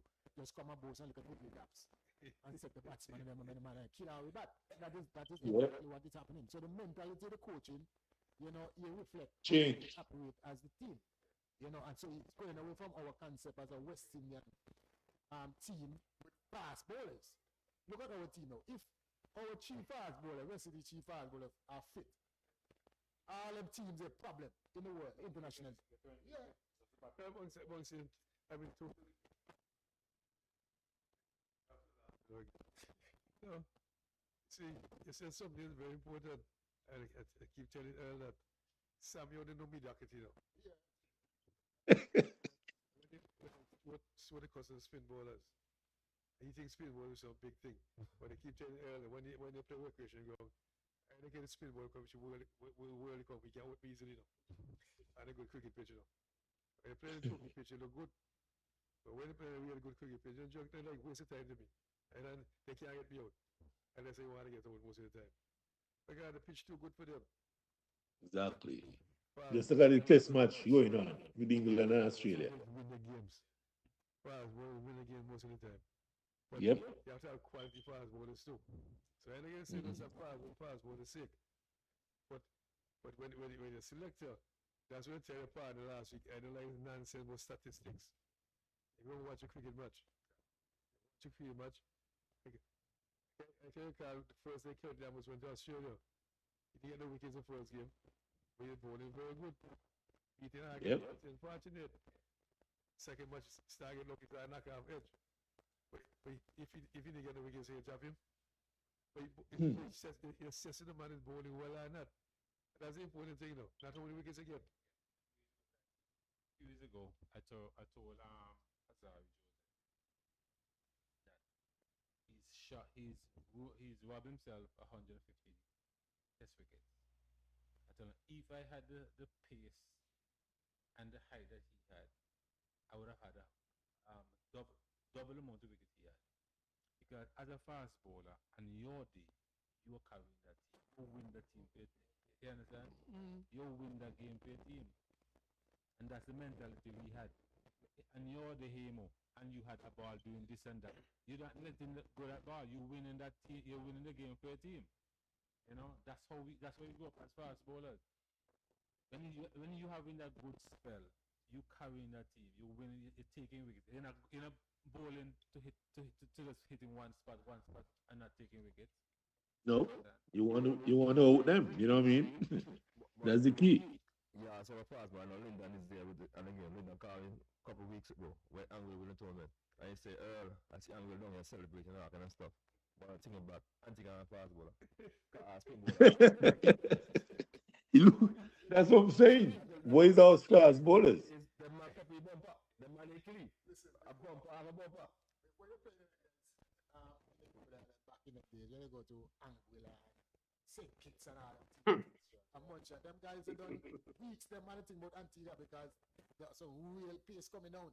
And then man, Exactly. even in St. Yep. Kitts, they fix one half of the pitch and the middle, and they fix the middle and so on. Because pace does something to a batsman. No matter how good you are, you know, when you pace, you have the pace. And then we in Antigua, because we're so accustomed to the pace. I mean, them little jokey boys from the other country when say them bowl fast. Man, them they get some licks, man. Them they fast, you can't. But now I see, when I look at my TV and see them all the batsmen, you know, follow shy hope with this chest guard and all kind of guard. And the pictures of them never box. Them man over all kind of guard. They say, hey, come on, man. Come on.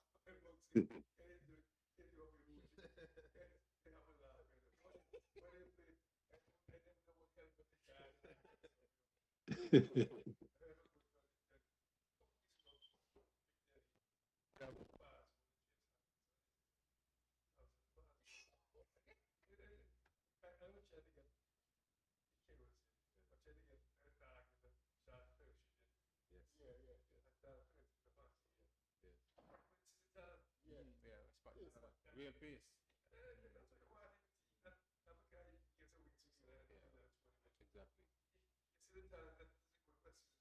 Exactly. Yeah. He played West in the youth tournament. There's where he moved to get to the next level. Yeah. But we don't make it difficult. I can't take team yet. But hey, he didn't take it to make team yet, but you can see how he's getting close to this guy. And that's my point, you know. Yeah. That's why I say the one selected people. I don't like the selected people, guys. The mindset different. Yeah. You know what I mean? Because the clubs just say they come and see, they get ready to shot, ball, this and that. I know, my partner friend said something just yesterday, and I'm laughing. He said to me, England, they killed Smith and Bouncer. Yeah. And that's where the batsman. Yes. Yeah. This is Bouncer. Yes, yeah. And I said to myself, you know, that man, the white man really, I mean, white man, no. Yeah. The old fat style. Yeah, of course. They Because I did. only one bouncer. They did. And they didn't bounce man play to them. Oh, They and did. And I thought one bouncer, because one bouncer. And the fast bowlers are tall enough. Now Yeah. fast bowlers are You know, once I get it dancing up, no picking up. But it's that way, nonsense. Yeah. That's a perk that we could use one bouncer in kicking. We don't want that, just let the ball and let it Yeah. It's nonsense. Let me tell you, no disrespect to them, no disrespect to India as well, right? But when you look and see India has the fastest set of bowlers in the world. And the most. And the fast bowlers. India? Axel, it's kind of baffling to me. Listen, how can not only those English guys, you know, Australian guys, they always look strong. Yeah. Whether they're white, they look strong. They're very aggressive guys. So, you know, them guys come aggressive at you. But when you look England and Indians who have the fastest set of bowlers, faster than West Indies, but so, man, something, I can't watch them kind of thing because you just, in a tune in my head. You just, something wrong. It's not have ingredients, but something wrong with West Indies cricket, man. This is us. This is how we used to play. And not only that, Bumps. not only the fast bowler study, I'm hearing now West Indies captain been complaining about our pitches. The same pitches that Vivi used to play on, Larry used to play on, Shanda Ball used to play on, used to learn to bat long. Our West Indies captain are complaining about the pitches now in the Caribbean. And the same pitches, when teams come here, they fast bowler running and bowling fast. But, Bumps. Once again, I have studied. The coaches are coaching. I don't like that study. And the argument and two pitches in the Caribbean for the longest while too. Because you can recall some years ago, I was going to my statue Friday after not so much. And you realize the employee not there. So yeah, so get a new team I picking Mandela back with man. I said, boy, the next month game played ball, let's get this young man, carriage or something. Come on, guy. And so they give me the last 2 days, that's a spinning pitch. So I said, so what's correct? If you do the last 2 days now, So I started myself, why do people get the joking pitches because all spin balls are winning no matches. Prepare fast ball, the pitch is mine. And that's about the problem here. Pitches are prepare now, spin bowlers, Paradise, yeah. and when they got a good pitch, look, I can't one day went to watch, when somebody come in the stadium, I went to watch over there, and it's very prepare one of the best pitches ever. I used to jump back and so spin, they can't get no turn.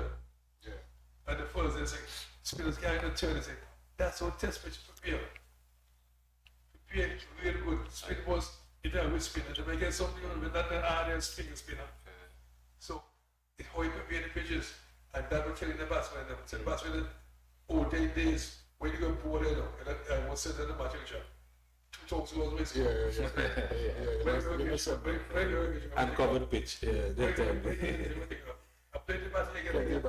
When you're Barbados now, the first 2 hours, I said, pitch fast, but I was batting pitch. Jamaica too. Okay. Jamaica now, the first couple of hours. I get a friend that gets spin ball the pitch. So the batsman learned about properly. Issue with that. When they pick those spinners, the test match, and then bounce the center, But Shabba and Savi and Stevens, they're all on the fast one over here. Yeah.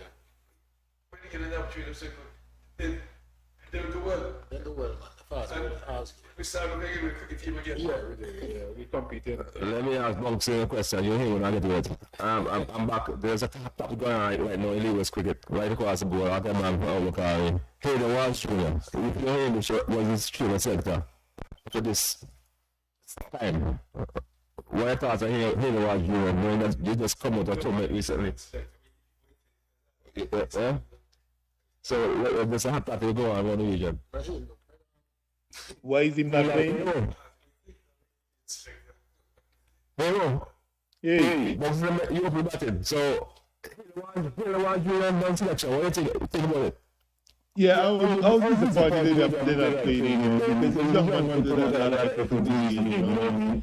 He changed a lot and he tried to improve every year. When I was there, I was selected, I always wanted to play, I always wanted to play. And I always told him he should be playing because this guy put a lot into his game.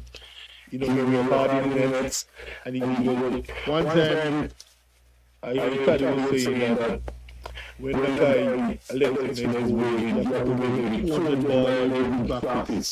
And I remember this young man, he said something like that. I think he heard that he said that. And I spoke to him about that too. And he started training harder and harder. And I find that really disrespectful in the community. Because the young man could feel and he could bat. And he could go in. He's very improved a lot for the last year or so. He was the he should be a still playing. Because the game is getting better and better.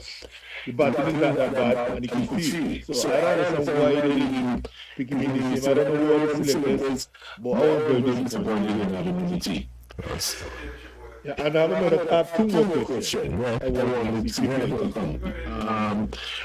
For the West Indies coach there, I heard that. I know that he was bad bowler. He was not to do shot in the net. So even though he was bad, the batsman wasn't getting a lot of short balls in the net. They wasn't doing that. So when they go and play in the world of and they get fast bowler and they didn't know what to do. I don't know how much season for the last year and a half or 2 years.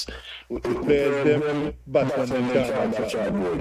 They can't have that one because they wasn't practicing that in the net. That was bad in the net. You can't go short in the net. So West Indies fast ball. And that was a true fact. That was one question. The next one, well, I think Taddy needs to get this ball maybe 2 more as the chairman. He's the president of the association. Am I right? Yeah, I think 2 more needs to speak Taddy. I have Taddy very close to him, going around the street to the schools and let them know what they're doing. Taddy needs to get the ball with that. I think that I utilize that enough.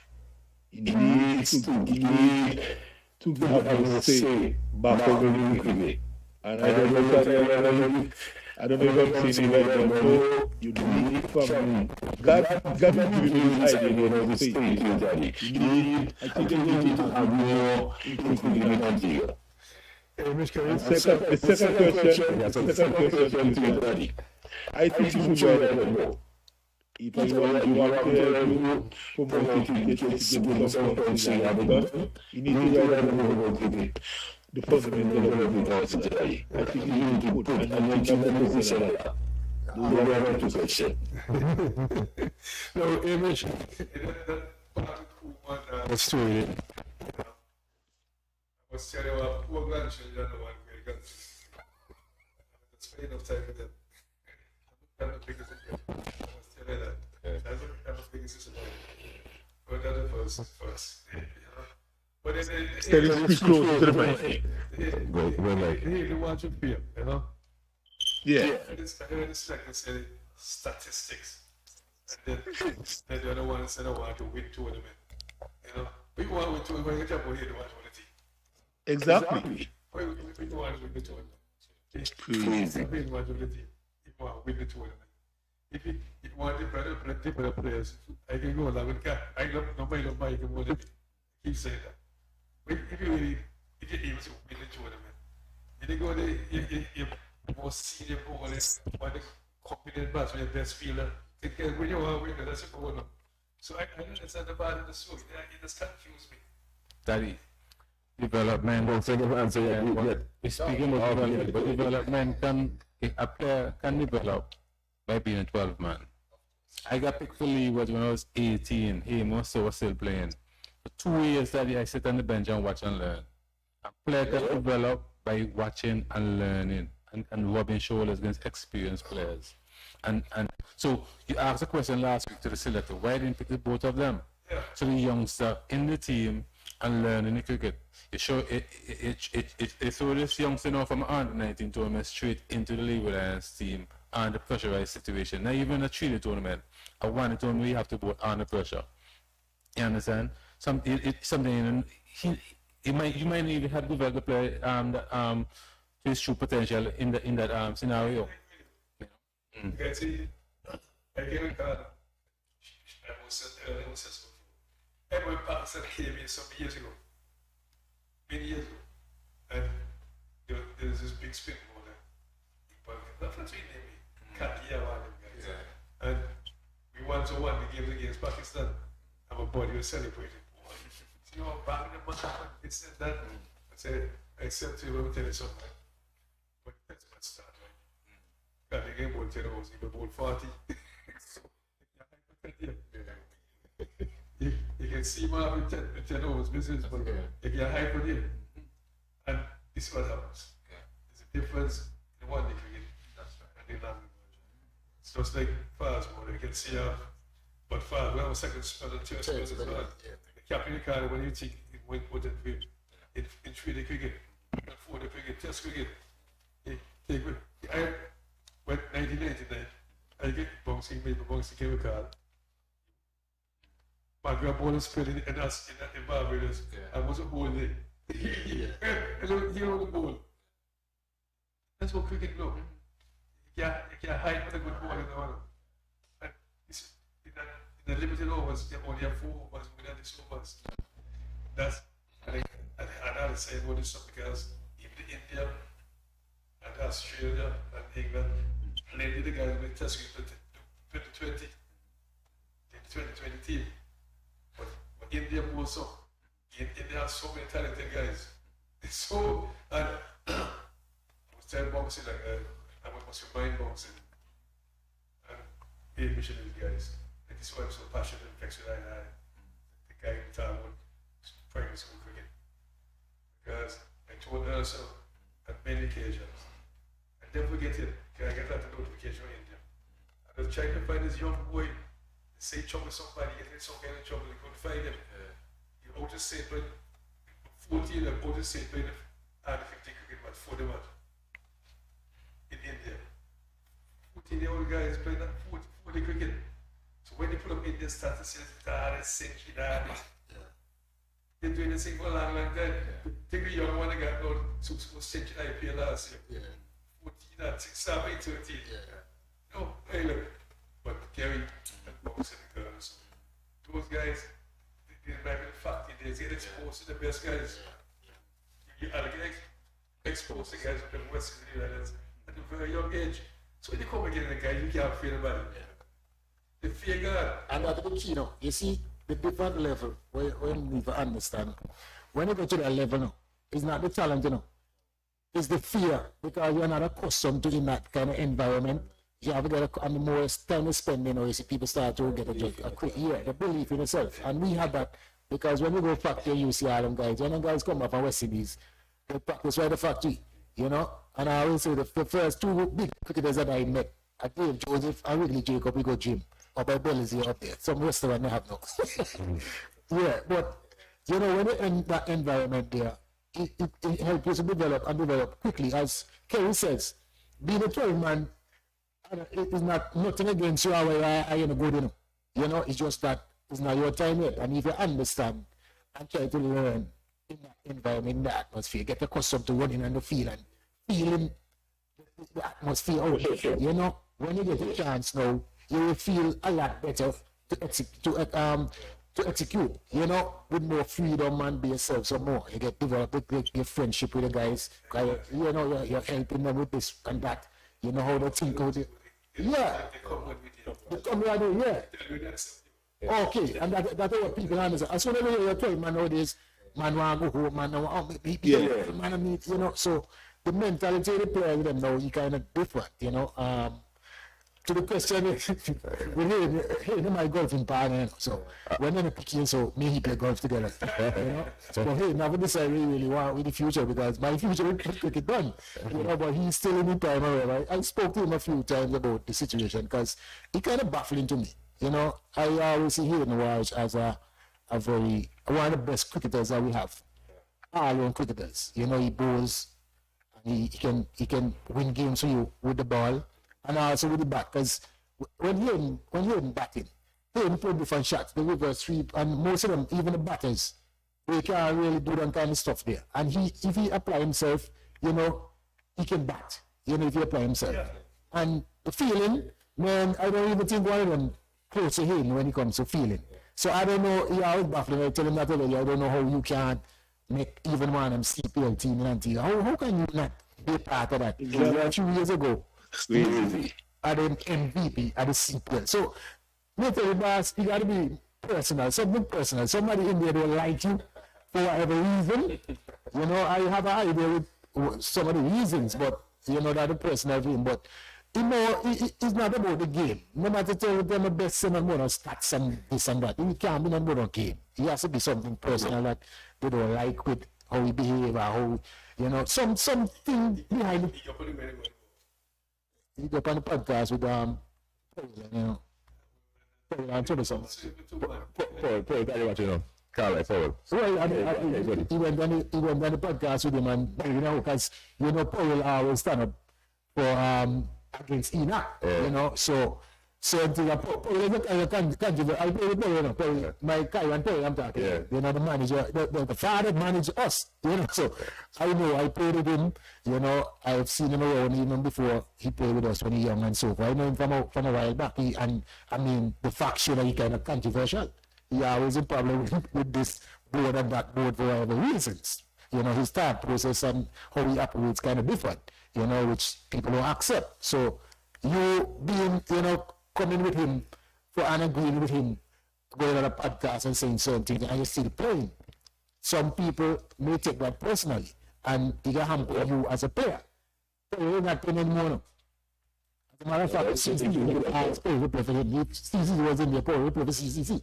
You know, but not for you, Ireland. So Paul, basically, his future with West Indies, with League Islands and maybe West Indies cricket over. But you still have a bright future, so you have to know who you connect with for whatever reason, whatever consequence, whether good or bad come with it. You have to make up your mind that you're going to take it before you go into anything. Sure. You know, so from everybody baffled about whatever, because all of us seen the same thing. And because we know Hayden, and Hayden one of the most fittest man out of all of them, and strongest. You know, always working, always in the gym, keep yourself in shape, and ever, you know, get a chance to go and bowl and do what he does. But it's personal. You can't tell about stats. You're talking about him about the stats too. He said, well, last season, only Jimbo the only spin bowler that outbowled him. Right. You know, so he don't know what kind of stats West is talking about. So I don't know, maybe that's what it I want to get two things clear. That's why Jimbo and Bowley. And when it's old Bowley, Jimbo Bowley many more overs than him. Because the ball difference soft in the head, no match, and you say win matches. Right. And I said, Paul, it's controversial. But people in Antigua, that are they're like the status quo. They settle, all is well, when they're doing well. Yeah. And they don't like changes. And that's the part. That's why I say that I don't go to ask people business. I say, Father, I can't settle with the status quo, something that now work with them. I don't want to be part of that. Yeah, I like to see something good. Nobody will be wrong with something good. Yeah, of course. I don't want to fail. Nobody will give me nothing. Right. To expect. But you know me, Kelly. I didn't want to be wrong. I didn't play the record. I don't know much of it. But then somebody tell you, why you know someone say, well, no, you wouldn't.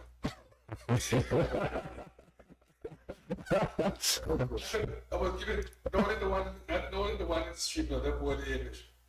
You recall, like, I remember one day before she played against Gibraltar, at Gibraltar. And after that, the chit chatters, you know how it's pep time. And they said to him, look, I know I get old, Carter, long arm. He's what I say.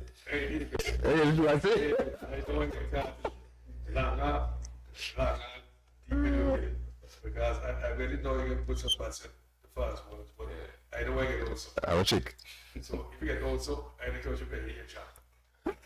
Start the man into the car uphill. Reminded him. They reminded him. I remind them. Yeah, so get one car with a boat. So,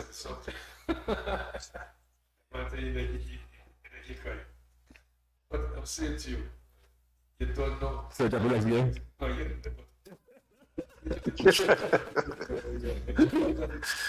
I need jump on, you need jump on. Yeah. China know. Yeah, China know. But, you know what I mean? And that you know them well. But let me ask you a question, Tariq. I'm like everybody, because I asked you that you're a special man, because that's why I talk about you. I talk about you a lot when I talk about people, we talk about you. Because you can say how Kelly the ball, how Bunty out the bat, how me out the bat. How you come in that scenario? How you come up with that scenario before the game starts? You just do that. He can know something. Yeah. Right. Every day. And it's exactly what's going on. You know them. But you know, even if you want to fly now. Yeah. Even if you start at 6 now. Like, first start, you understand, like when the man approach you can't see him once. He come the wrong time, and he come in 2020, man. I remember Spawn batting against Qatar. School. And Spawn stroking the ball, tripping off and takes over forward. Beautiful shots. The captain said, he put the man long off. Spawn not by the drop shot at the fielder. So he goes, well, you want to knock over top. But Spawn, when the man in his field. So, captain explained the chicks of people. Yeah, anyway, I can't say. Yeah, so said, when a man need to go over top, and when a man out, he can play the ball, you out. Like a genius. You look like an answer. I'm sick as that one. So we come to you know, so the man, the coach, you have them, like I have now these days, level 1, level 3, level 5, that's what I have. How the man can see like a time see armor respect with like let's say see a man. I don't see the practice man every day. I see the man every day in the practice. You watch TV, see where the guy the old batsman from Jamaica King. He was the same all the time, change, and one the Americans pick up he now up my forward. What try to bounce him? You're mad the coach, you tell me. Me, I don't know. I do the same like that, you know. When they put in the work in their players and them, you know them. So I don't know what they're gonna do even before the game started. It kind of frustrating sometimes, you know, because you know, they don't know how they just know that's what they're gonna do, you know. But you know, you still do it. So over a period of time now, your process that way now as a coach now you have to learn how to get in them mind. Because certain things also that's simple to you. You understand what you think. As studies say when the feel it in the mind hit the bar and when the man go hit the bar. So some simple things you say, you know, it's supposed when the man out in and then it's supposed to go over, which you think the player is supposed to know.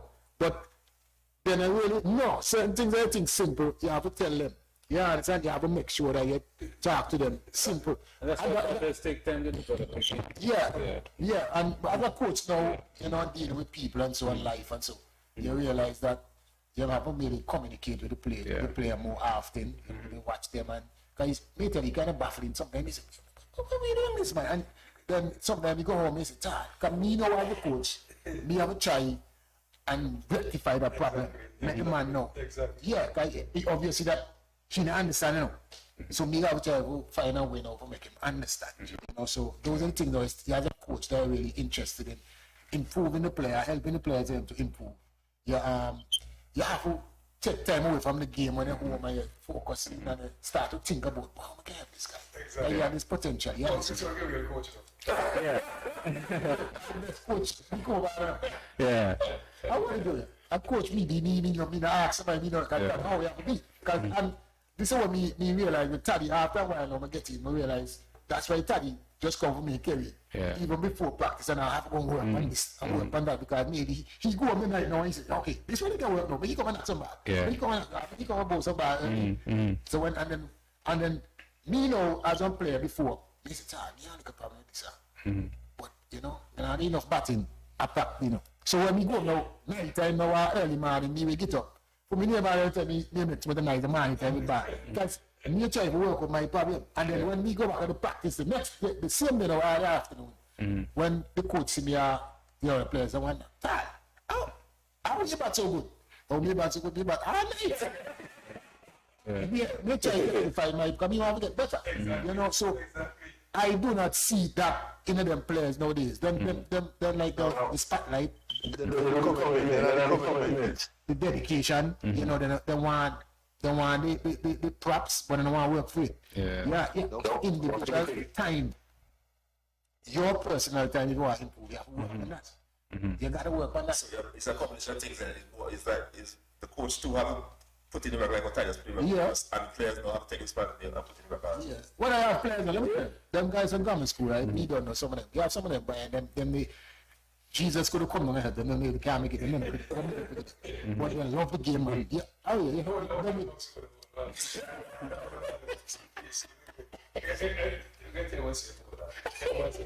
Because when it's fun, tell me that you're not bad, when we're talking about and they tell myself, you're a very intelligent guy. Yeah.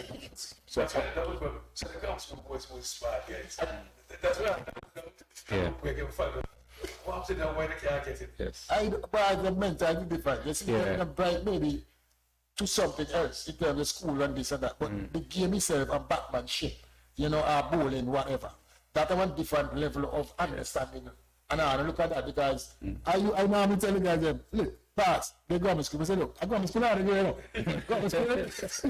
I don't know, you know what? Who's supposed to use that brain? Yeah, that don't work. But you have to really teach them certain things because these are what different things. These are different than the whole school and study. The principle kind of different, kind of similar, but you have to know how to get them to that level and to that, you know, understanding of the specific task that they do. Yeah, and it's a holistic thing, honestly, because a player development that is a player. You have to become receptive of the coach. You need a coach, but also need senior players. Sure. Because sometimes you're batting, sometimes in the senior players a teacher you bat in that scenario or that conditions, you know? Other atmosphere. So sometimes the coach they try to drill it into you and stuff like that. But sometimes when you're batting with that senior player, he be able to calm it down and take it, you know, go through that process. Yeah. Everything important. We develop that player. When you bat Amari, you tell Amari, guy, the way you bat, you different, you get be a special player, you play West Place. You can lead and don't see that No wonder he's the coach, no baseball coach, baseball coach now. He could be able to spot talent and pick up things like that and stuff like that. But he spoke about that also because then look at the holistic development of the player. He take it so far that he look at the home the player coming from. You understand? Because sometimes, as I say, the mentality of player, you know what player go through. As a young child, you don't know what you're going through. Sometimes coming to that field or coming to that park might just be the avenue to release everything. You know? Lyndon, question for you. For you, in terms of hitting the watch, what kind of words encouragement you give hitting the watch right now? Knowing that you get dropped, I think you should be in the setup. What kind of words you can use to encourage him? Well, I would, rather than hitting the watch junior, I, of course, am familiar with the one father, and it's a totally different type of player in analyzing three of them. And when we talk about bits and pieces, we throw around the table, but our captain of the West Indies cricket team is a bits and pieces player. You know who the captain of the West Indies cricket team, and I think generally we would describe him as a bits and pieces cricketer. So one of the farm, because you have a T20 over this match. And it's two captains. One to test and one for 1 day and 50 over and T20. So the 20 or 50 over captain. The test captain. Test, or the test captain. Okay. Yes, the bits and pieces cricketer, no matter how you analyze them. When we look at people like the late Ralston Arthur, in his ability, he couldn't track a team in the West Indies era when it was so good. And then we making an argument for Mark Jr., who aligned himself with a different territory recently. That in itself sends a communication out to the whole West Indies community that his allegiance is really not to a country, but to himself. That's an important point. But I believe he will remember more for his feeling than anything else. I mean, I watched him play. He covered great ground. He would be in baseball circles. He would be analyzed as a defensive genius. That's where his upside would be. But when I compare him to his dad, and when I compare him to his uncle in terms of explosion, they're in a totally different league. And in analyzing everybody, I think you should look at how far up the chain he can go. And if you look at it, there's so many players that brings the same things to the table. And we discussed that it's actually negative the fact that we don't have explosive fast bowlers knocking in the bat of the batsman's hands. So you look at Newton, you look at Mandela Jr. We're pretty much talking about the same type of players. Middle of the road will impact the game, but they cannot match winners. In terms of the Netherlands setup, he should not have been picked. There is no man better at doing what he does. But all around, it's a quagmire of people just maybe those who think he should have played Montego, maybe those who want to fight Montego. It's just a confluence of different stuff going on in our cricket. That is never based on merit. But on merit, he should be in the team. I agree. Well said. Ted, yeah. I want to jump in because we have much more time, Mr. Webster. Tell us something. You can relate to Ronald Webster? Ronald Webster is my great uncle. The former premier of Mandela, Dr. Ellis Webster is my brother. And my mom actually is going to be buried tomorrow, so we lost our mom on the 8th of November, which I was supposed to do a show that day, which didn't materialize, and I'm preparing for a week today. But all in all, we believe that painful suffering is over. But yes, I'm related to the revolutionary leader, Honorable James Stomach, and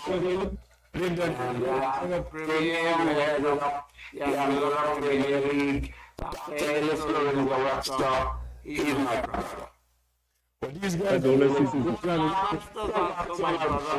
He played Mandela, so I managed the team also. But I want to say to these guys, they don't know about the great Ronald Webster. I know of him, but that's why I asked you that. But I must tell you something too, when I came down.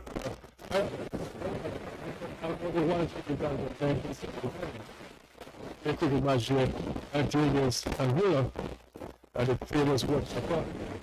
And my grandmother and my grandfather were friends. These guys didn't know that.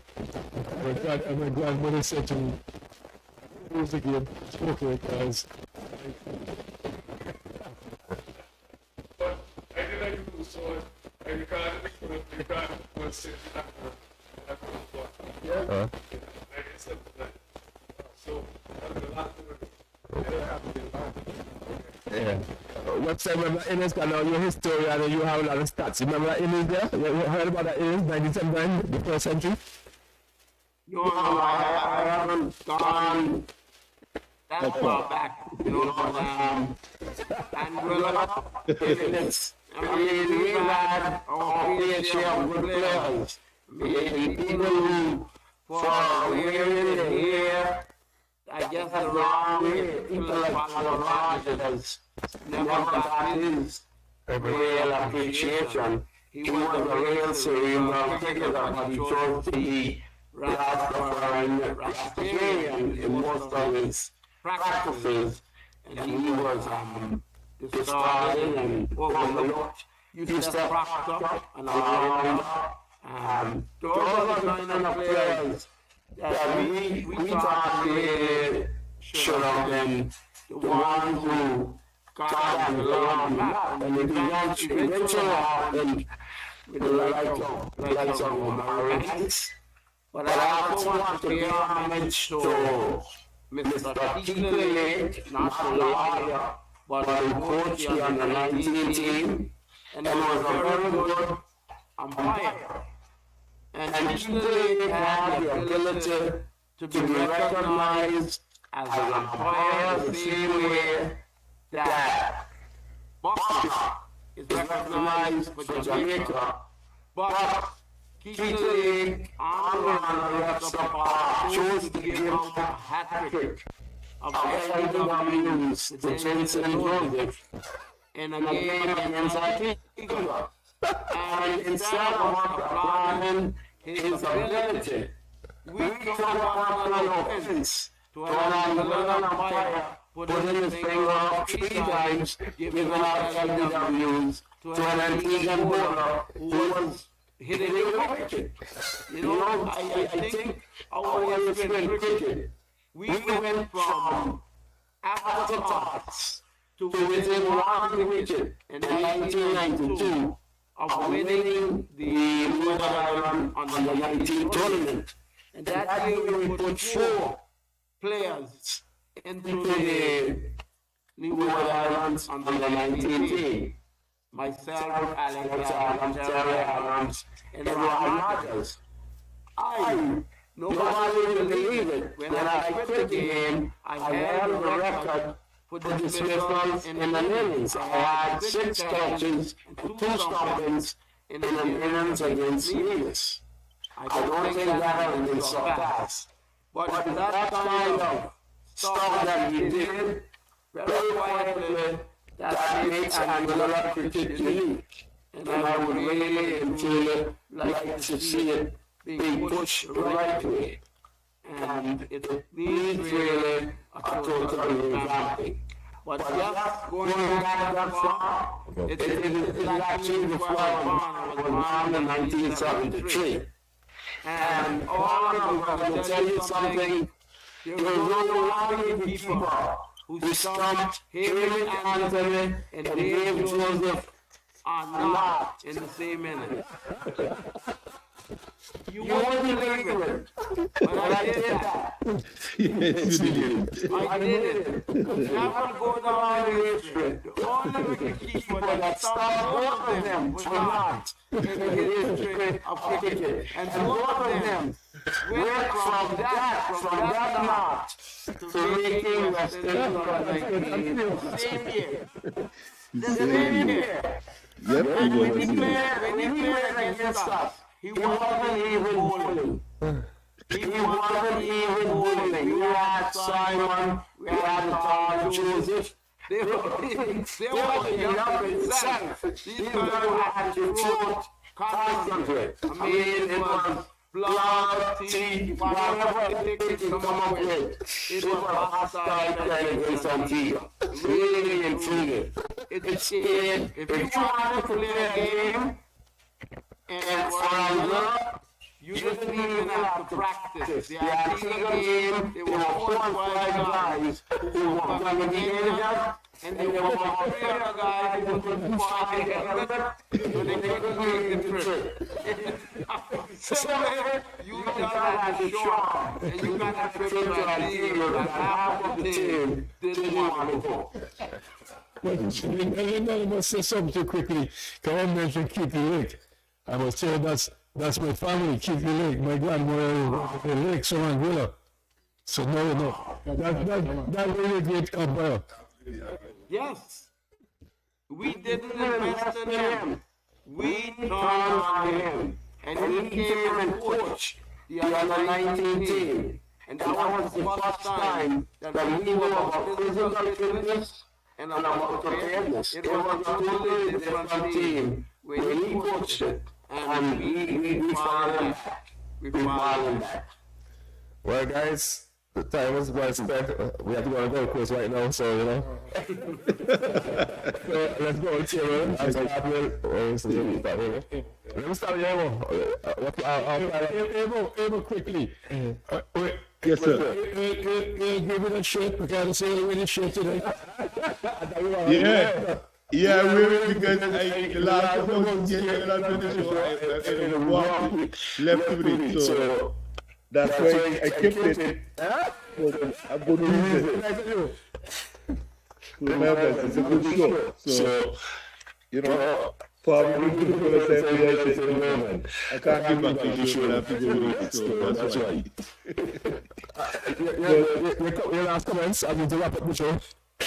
Yeah, man, it's nice to have the show, and you know, those kind of guys continue to do. You know, I just wish for the best. You know, we're working together. You know, and you know, this is what I will put in some more good players. You know, in the future, and you know, guys, nice thanks for having me, and you know, just speaking to you guys.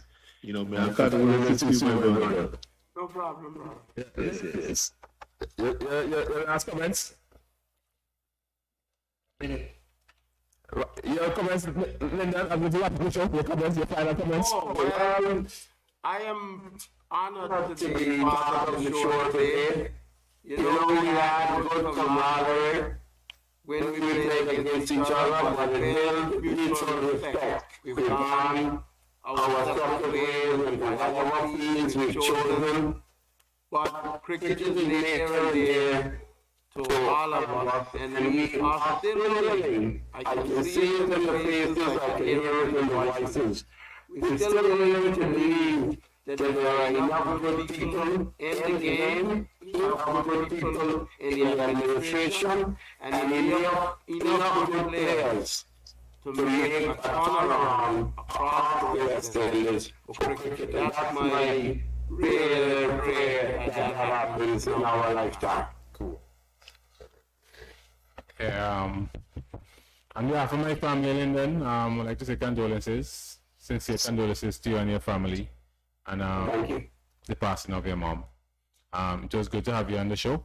Hey Mo, It was good to have you on the Yes, show. sir. So I was a good camaraderie when we are together. And Yes. all the best. Appreciate it. Yeah, condolences to you, Mr. Webster, again, and Earl, Natasha, father. Sorry to hear about that, and Quakerback, his family as well. Yeah, well, you guys are probably being in here, hopefully what we have said here today doesn't fall on deaf ears, and people really look at what we're saying, because I think what we're saying and what we have said, can really help change something, for the betterment of the youths in Antigua and the Leeward Islands, and even further beyond the West Indies in terms of cricket. So I always want to enjoy being amongst Taddy, Earl, and your good man.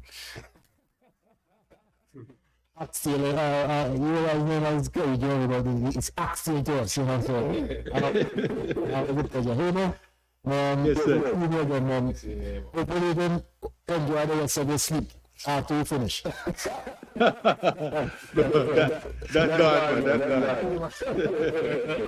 Well, not after you get our sons with me, See, one in the Zoom tour, I lived on all these guys and my guys' sons. Like Amos came with 13 and Earl about 13 too, and he made another conference room, and these guys. But then I was said to man, you into my sport, baseball, that's my first love. I think you know that baseball is my first love. I love baseball. We followed the games in the 60s. As one of us was playing soccer among some Puerto Ricans, and they thought I was Puerto Rican. I was actually better than them. I was one with the team, but I couldn't speak Spanish, so they everybody realized I'm not Spanish, So I played at that saying, great. I was saying that. And I know that's my sport. I was saying that keep doing what you're doing. We're an image. But what's up about Lyndon again? I like Lyndon, maybe because he's Angolan, and I'm quite Angolan too. But he's into something that is good, man. Get the people, get them young, get them to love what they're doing, and have something in place. People don't like people that change things now. And you have to push them. Okay, I see you've seen some success in the baseball stuff, getting guys in high school and college and so on. Yes. I tell you what, I was more in the town with cricket, baseball, I have a really good contract, $100 million a year, $100 million contract in 5 years, and maybe 2 years and all that sort of thing. So plenty money in baseball if you get them good. Yes. One last thing, I had some connections in that with the baseball. So maybe you can start organize some of the trips. Play against all guys here, against your guys in Angola. Well, you have the connections. Well, Linda, I just want to thank you for being part of the show today. I want to name from myself and everybody here, our deepest condolences to you and Pastor your mom. Thank you to be strong, my brother, and it's a difficult time for you. We're just hanging there. Hey, Mo, I love you. Thanks again for being part of the show. We really appreciate it this morning, and thanks you guys for taking time out.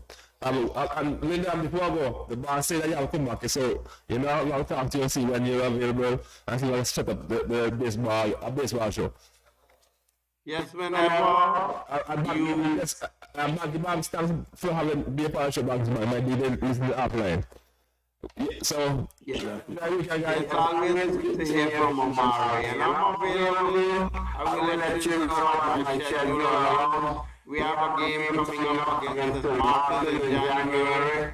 So maybe just after that, it will be a good time to analyze where we go from here. Okay, my brother. Take care. Blessings. Have a good weekend. Yes, man. Jingle your keys and get in gear with a car loan from AC